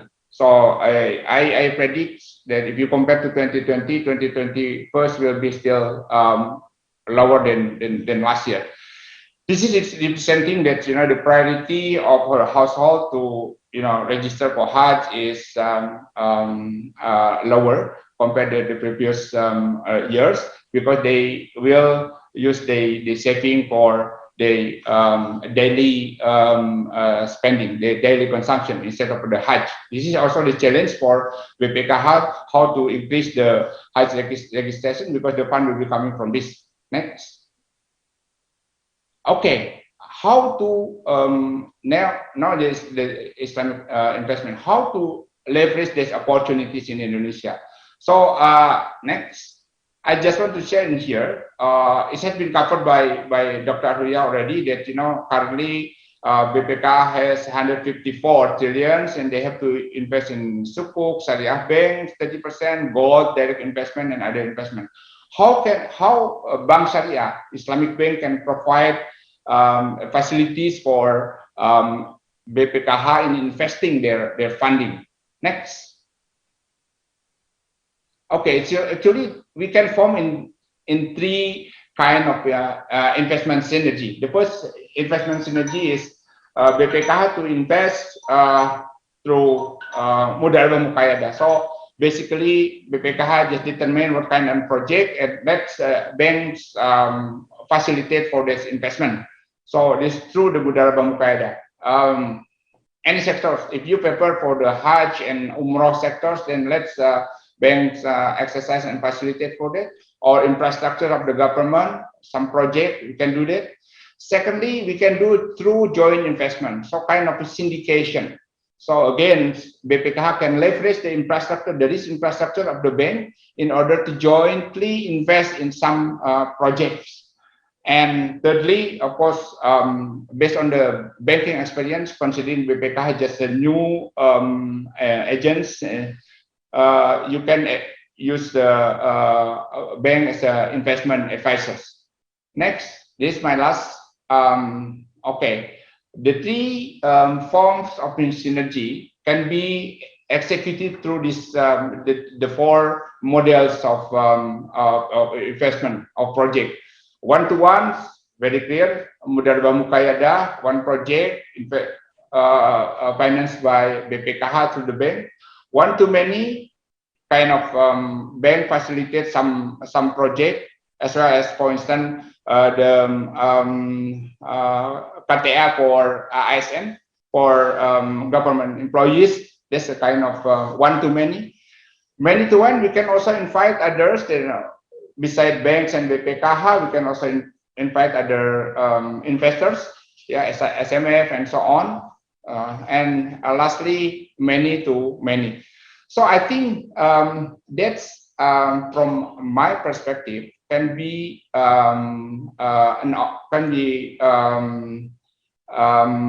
options for BPKH in order to invest their funding. I know the pressure for BPKH is they have to ensure the risk. They have to ensure also the return is met with the target. However, since you have to invest in Islamic infrastructures, I think Islamic Bank is still the best partners for BPKH to invest all the funds. I think that's all, Bang Adi. End of my presentation. Thank you very much. Assalamualaikum warahmatullahi wabarakatuh. Waalaikumsalam warahmatullahi wabarakatuh. Thank you very much, Pak Ormana. It's very interesting, especially the Islamic economy ecosystem synergy that you've just explained to us. Last but not least, I will invite my brother, Bapak Inarno Jayadi, the CEO of IDX. Pak Winarno, the next 15 minutes is yours. Please go ahead.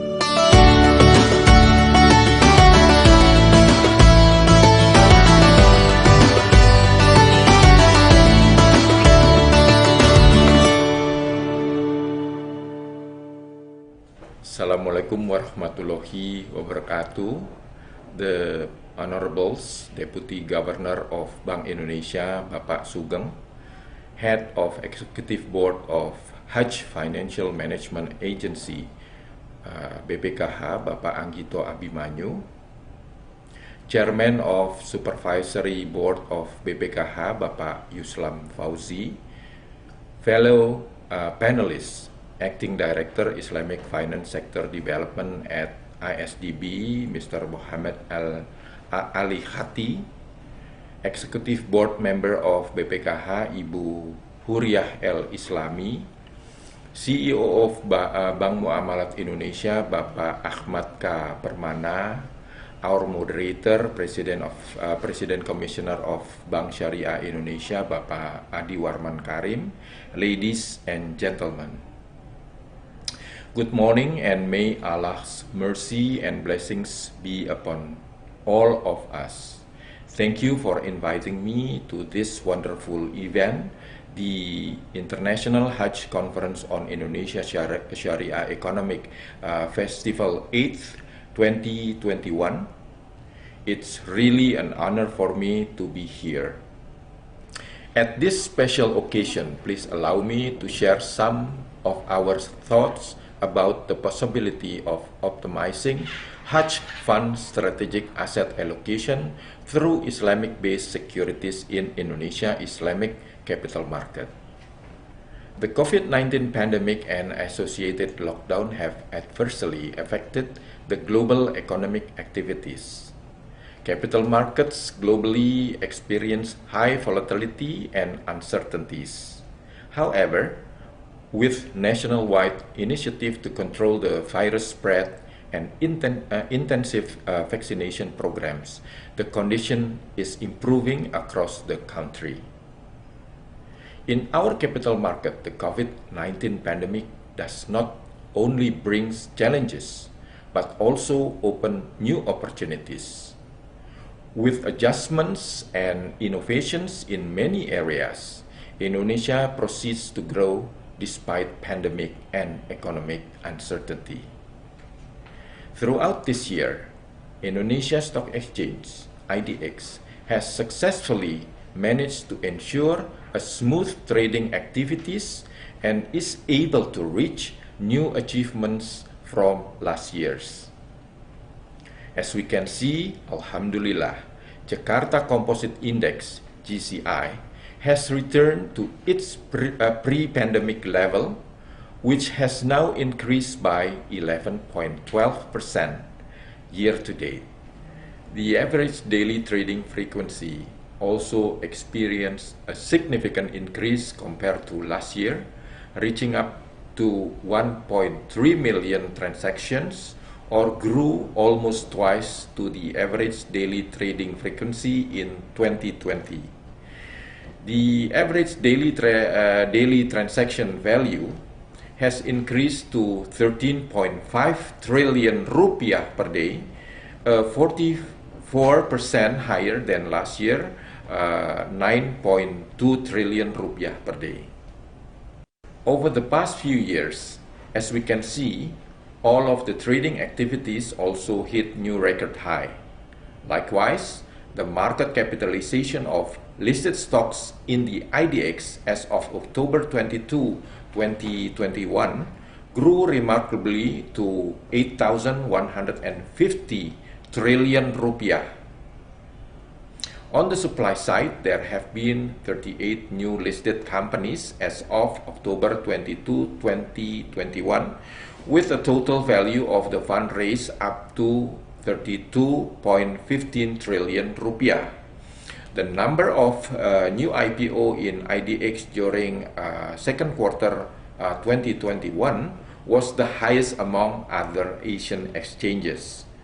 With this new addition, the number of companies listed on IDX has reached to 750 companies. The same positive trend were also seen in the Islamic capital market side, which is our main topic discussion for today. As we all know, Islamic capital market is the activity in capital markets as provided for in the capital market law, Undang-Undang Pasar Modal, that doesn't against Islamic principles. IDX has given serious support to Indonesia Islamic capital market development. We have put the Islamic capital market on the future growth development pillars of IDX strategic initiatives. Nowadays, Indonesia Islamic capital market offers various types of Sharia securities and instruments, ranging from equity products and indices to fixed income-based securities, as well as those that are integrated into Islamic philanthropic instruments.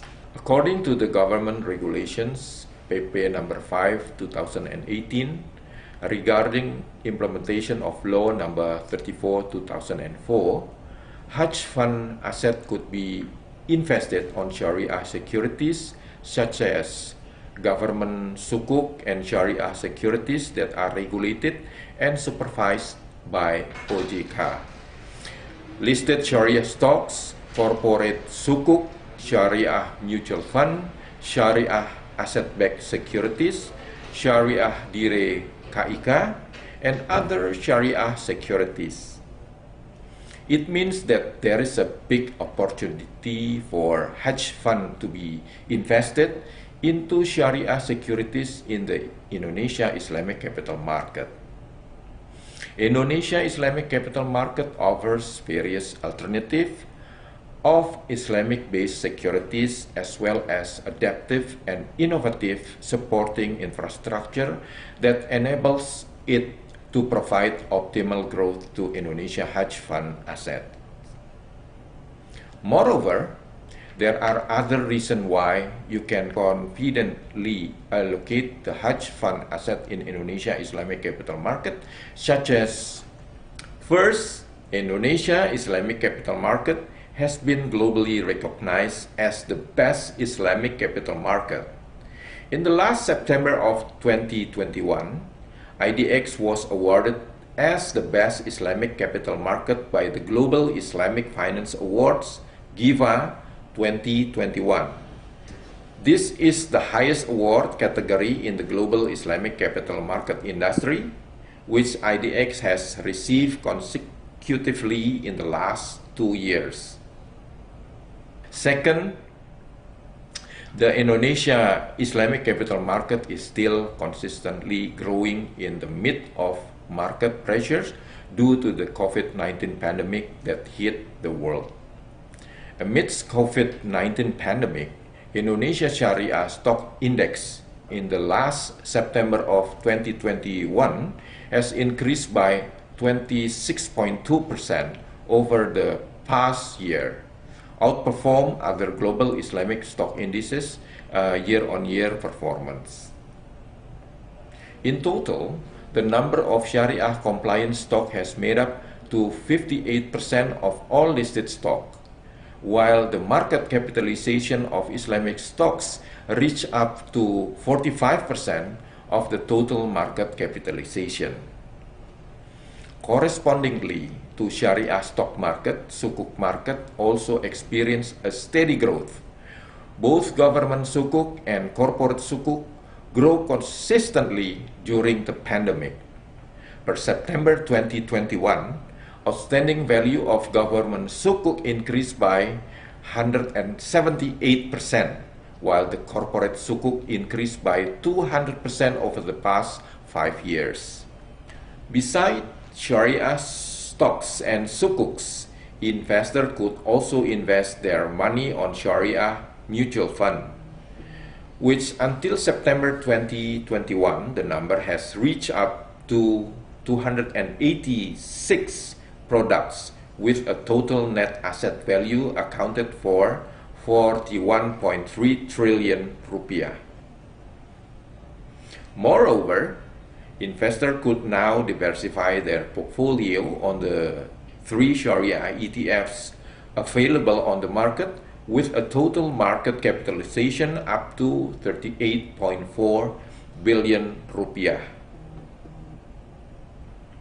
Third, IDX has developed Indonesia Islamic capital market since 2011, not only on its secondary market but also on its primary market.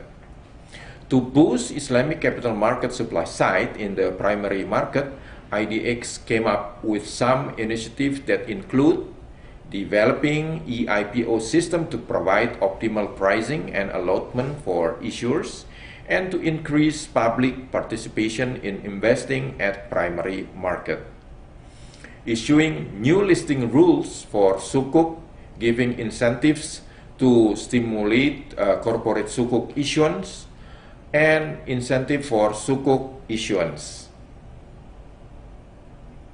To increase market liquidity in the secondary market, IDX has implemented at least 3 leading-edge initiatives, such as developing Sharia online trading system (SOTS), the first Sharia compliant stock online trading platform in the world since 2011.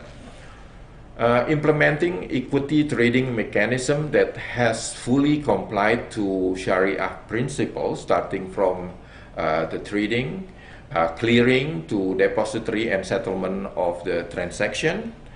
All of them have received fatwas from the National Sharia Board of Indonesia, Ulama Council, or I give you another 2 minutes to go, yeah. Increasing sukuk secondary market liquidity by developing alternative market operator system called Sistem Penyelenggara Pasar Alternatif, or we call SPPA. Fourth, IDX together with the stakeholder continuously develop infrastructures to provide secure and amanah investment ecosystem through collaborating with the OJK and DSN MUI to continuously improve Islamic capital market regulation framework and fatwa to meet the market needs, as well as to provide Sharia compliance ecosystem thoroughly. Developing integrated Islamic philanthropic instrument with Sharia securities model through stocks zakah and stock wakaf, as well as promoting cash wakaf linked sukuk to facilitate wealth distribution for ummah welfare. To improve and maintain the quality of Hajj arrangement, Hajj Financial Management Agency should anticipate the incremental of Hajj pilgrimage indirect costs in the future. Based on our point of view, there are some consideration for future analysis to optimizing Hajj fund strategic asset allocation. For instance, since the cost of Hajj arrangement rises while the sukuk return is considered low or moderate, mismatch risk exposure will occur on the large investment allocation only in sukuk. Thus, Hajj Financial Management Agency (BPKH) should seek new potentials in Islamic-based investment products. Surely, IDX is ready to partner with BPKH for this matter. As an alternative market operator that provides SPPA facility, IDX could help BPKH on improving the governance, efficiency, and effectivity of sukuk management on Hajj fund investment. BPKH can also be a premium buyer to encourage more issuers to issue new potential products that will fit the needs of BPKH in optimizing the Hajj fund strategic asset allocation. BPKH can conduct a deep research regarding the perspective of diversifying Hajj fund asset allocation on potential Sharia stocks listed on IDX. Since Tabung Haji Malaysia has updated its strategic asset allocation to allow investing on Sharia stocks up to 23% in 2021-2023. Ladies and gentlemen, That's all I can share about the potentials of investment on Sharia securities in Indonesia Islamic capital market. To sum up, there are huge possibility of optimizing Hajj fund strategic asset allocation through Islamic-based securities in Indonesia Islamic capital market. Our markets are fully ready and has lots potentials, and IDX will be happy to partner with BPKH in this matter. Hopefully, you will find the information provided insightful. Once again, thank you for the opportunity. Wabillahi taufiq wal hidayah. Wassalamualaikum warahmatullahi wabarakatuh. Well, thank you very much, Pak Inarno Jayadi. Very insightful presentation. Alhamdulillah, we have finished the presentation of our 4 distinguished speakers. And unfortunately, we are running out of time. So I don't think we don't have any time left to have a Q&A session. So what I propose is each and every speaker will give his or her closing statement for 2 minutes. Let me begin by inviting Dr. Muhammad Ali Shadi. Would you please give your closing statement for 2 minutes? Go ahead, Dr. Shadi. Thank you so much, Pak. I think I will not dwell on it. The session was very interesting. We were able to hear from different angles, the different topics, and also the interesting view on how today we need to manage the Hajj funds.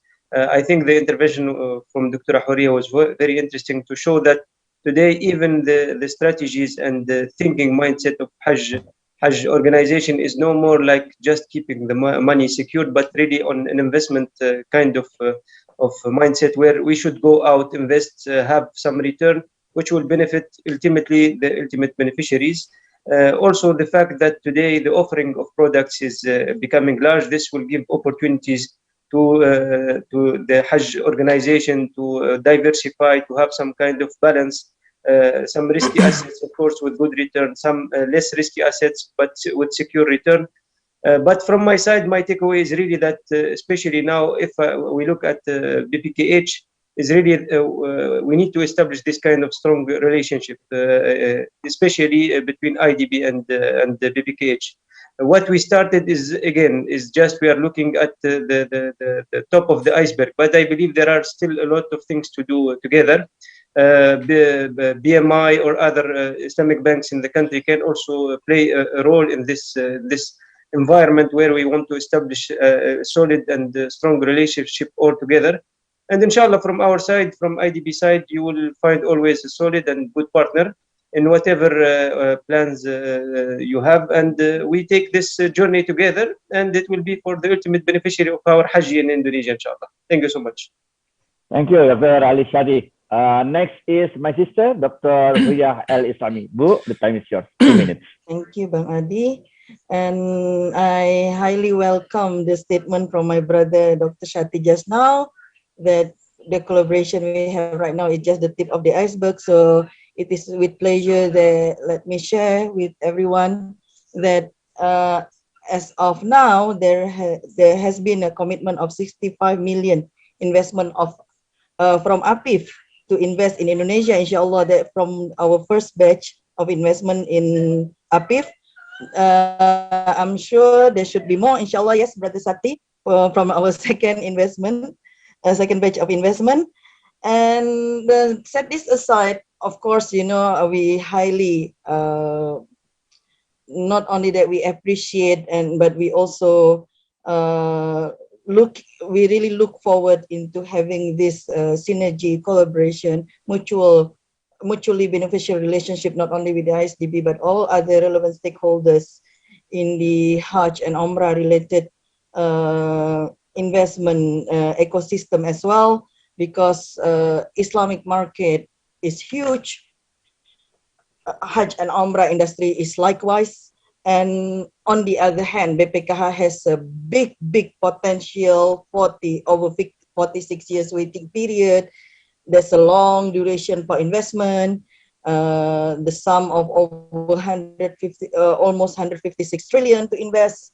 So not only the potential that we have, that will make BPKH as the market maker in the making, and more importantly, there are two things that we need to fulfill as well: the mandate from the law and the wishes of the pilgrims. So inshallah, together from what we have gathered today, what we have discussed, and the opportunities that we have seen, that we hope that we can actually walk through in the near future, BPKH can make impact, better impact, and can actually fulfill the wishes of the pilgrims by tapping this huge opportunity that we have in Islamic finance industry as well as the Hajj and Umrah industry. Thank you very much. Thank you very much, my sister, Dr. Huya Al-Islami. The next is my brother, Ahmad Permana, CEO of Muamalat. 2 minutes for your closing statement, brother.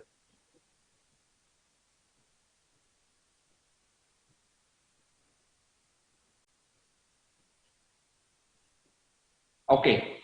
Thank you very much, Bang Adi Warman. So based on my presentations, as well as presentation from Brother Chati, Sister Huria, and also Pak Inarno, I think we see the red lines that actually Indonesia is still the best place for Islamic investment. Yeah. This country has been able to manage the negative impact of COVID-19. Year-on-year growth already positive, 7.07%. I think is quite encouraging number compared to other countries. Secondly, opportunities of investing Islamic fund in Indonesia is quite encouraging also. Supported by also the regulations, the robust regulations from regulators, also very conducive to invest funds in Indonesia. Thirdly, the synergy between BPKH and financial institutions in order to build the Islamic ecosystem is very key. So for that purpose, BPKH no need to build their own infrastructures, because BPKH can actually leverage the infrastructure, the risk infrastructure in particular, from Islamic banking industry. Lastly, yes, for that purpose, BPKH, I do believe, can be easily leverage the infrastructures. And lastly, we have to anticipate. Yes, this country has been able to manage the COVID-19, but we have to anticipate as the challenges that the possibility of the third wave of COVID-19 coming to Indonesia in particular. So I do hope that BPKH will be able to productively invest the fund as targeted returns. Thank you very much. Thank you very much, Brother Permana. Last but not least, let me invite Brother Irwan Abdullah to give his closing statement also on this session. Pak Irwan, 2 minutes is yours. Terima kasih, Pak Adi Warman. On behalf of my CEO, I convey that IDX is ready to assist BPKH in managing hedge fund in the form of the Sharia investment product, because we are the best Islamic capital market in the world. Welcome to the Indonesian Islamic capital market. Thank you, Pak Adi. Thank you very much. You are so smart to put that advertising at the end of the session. Well, thank you very much, everyone. Finally, we reach our end of our session, and don't go away, stay tuned, because we still want to hear the closing remarks from Brother Dr. Professor Akhyar Adnan, and for that, MC, back to you. Isabella, back to you.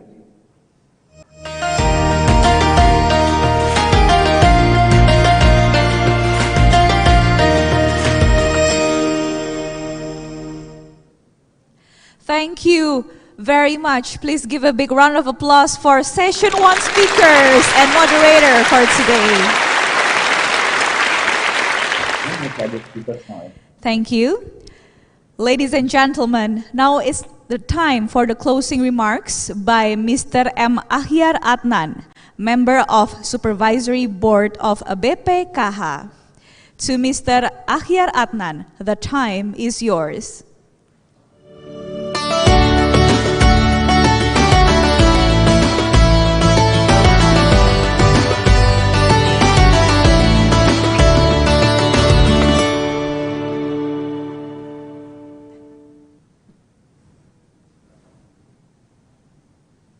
Well, Bismillahirrahmanirrahim.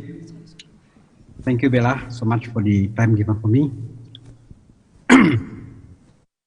Your Excellencies, Hajj missions, distinguished speakers, brothers and sisters, representative of the various government and institution, and all attending people in this situation, in this conference.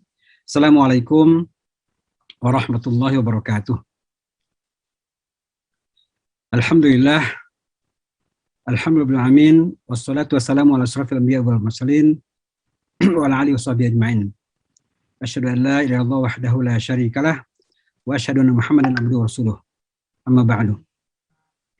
Alhamdulillah, we have conducted the first session for the third ISEF, International Hajj Conference, as a part of the 8th Sharia Economic Festival, ISEF, successfully.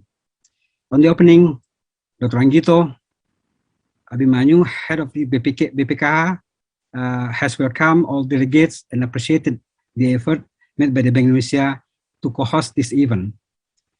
The first session focused on Islamic investment as medium to accelerate global economic recovery in the light of the COVID-19 pandemic, which has caused disruption to the economy, specifically the Islamic economy, over the years.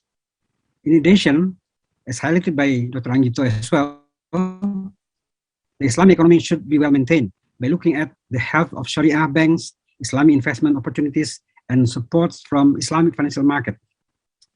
Our keynote speaker, Mr. Dodi Budiwaluyo, the Deputy Governor of Bank Indonesia, also told us the importance of identifying best opportunities for growth and value in the post-pandemic environment. Bank Indonesia, as a central bank, is surely a vital role for our practice, as it has provided us with this blueprint for money market development that navigates us to achieve our goals. 4 panelists, moderated by our brother Adwan Karim, President Commissioner of Bank Syariah Indonesia, also shared valuable knowledge about Islamic investment from different perspectives.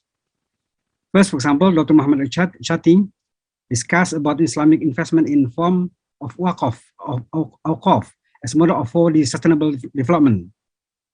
Since 2021, APIF has been operating impact investment fund using Islamic mode of financing and prove its significance in various human development activities. He pointed out the waqaf potential in Indonesia and the opportunities to synergize with local entities, especially BPKH. Dr. Huriyah Al-Islami described opportunities and challenges in Islamic and Hajj investment. Although the COVID-19 pandemic has strong effect on the economy, there was positive growth in Islamic finance asset in 2012 until 2019, and promising increase for the following years. Hajj and Umrah industry also generate profit for the Saudi economy, fulfilling the objective of law number 34, 2014. BPKH will utilize these opportunities to protect the sustainability of Hajj fund and improve Hajj and Umrah pilgrimage for the Ummah. Then, Brother Ahmad K. Permana from BMI also illustrated the contrast between the effect of COVID-19 pandemic on the global economy last year and the Islamic banking industry. The Islamic banking industry has shown as well its resilience to the pandemic as it is growing well from 2020 to 2021. BPKH is still facing some challenges today due to the pandemic third wave possibility. lower acquisition in Hajj registration, and high Hajj cancellation rate. However, we are looking forward to getting Hajj business back on track and expecting our best practices in Islamic economy synergy with Sharia banks. And finally, Mr. Irnano Jayadi highlighted as well the optimization of Hajj fund through Islamic-based securities in Indonesian Islamic capital market. Indonesia capital market keep growing despite pandemic and economic uncertainty. This is a good sign for Hajj fund management agency like BPKH to look for potential Islamic capital market products and instruments provided by the IDX that meet our targeted return and risk acceptance. So, in addition, I may say the COVID-19 pandemic has brought a widespread impact, among others, in terms of limitation of mobility, disruption to global production and supply chain, and slowing down of the consumer demands. However, currently there has been a positive sign of recovery in many countries, shown by the decrease of new cases. Massive vaccination programs, economic incentive package, positive economic indicators, and also the ease of lockdown and travel restriction. The gradual improvement in the economic condition also provides sound optimism in Islamic investment. In recent years, the global Islamic finance asset is witnessing a remarkable development. Through the development of Islamic-based investment, hopefully it can contribute to promote a special global economic recovery and promote socio-economic justice. BPKH is one of the largest Sharia instruments in Indonesia, expect to enhance further development of Islamic investment. Furthermore, we wish the benefit of Islamic investment can be enjoyed by the society, particularly by Muslim and Hajj pilgrims. In the near future, BPKH expect to continue to make a positive contribution to the Sharia ecosystem through partnership and synergy with various parties, both in Indonesia and abroad. In conclusion, Islamic investment can be one of the ways to create a robust economic recovery post-COVID-19 pandemic. It offers various investment opportunities such as Waqaf, Mudharabah Muqayyadah projects, Musyarakah Muqayyadah, Islamic joint investment with Sharia Bank, and also Islamic capital market. Through a good synergy with our partners, BPKH is a pioneer of the Indonesia Sharia economy, should utilize these opportunities to optimize the Hajj funds and improve Hajj pilgrimage for the people, inshallah. Finally, Excellencies, ladies and gentlemen, on behalf of BPKH, I would like to express my gratitude to all of you who have come together here, which has enabled us to conduct a highly fruitful discussion. We look forward to seeing you again next year, and of course, in next session that will be done after this, inshallah. So as I said before, tomorrow we still have 2 more sessions, inshallah, which are religious, tourism, and Hajj and Umrah, and halal food and services in Hajj and Umrah industry, which are just as important as our fruitful discussion today, inshallah. Well, nasrullah wa fatun qarib wa bashirul mu'minin. Billahi taufiq wal hidayah. Wassalamualaikum warahmatullahi wabarakatuh.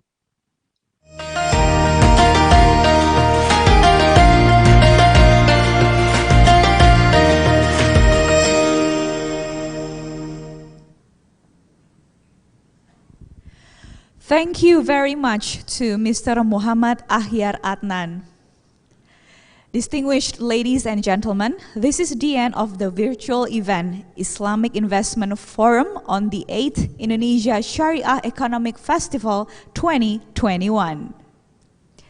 We hope that all our discussions can be knowledgeable and insightful for us. And ladies and gentlemen, before closing, I would like to wrap up some important points that we all can learn from the Session 1 Islamic Investment Forum. I think we all can see that Indonesia has a huge potential for the Islamic investment.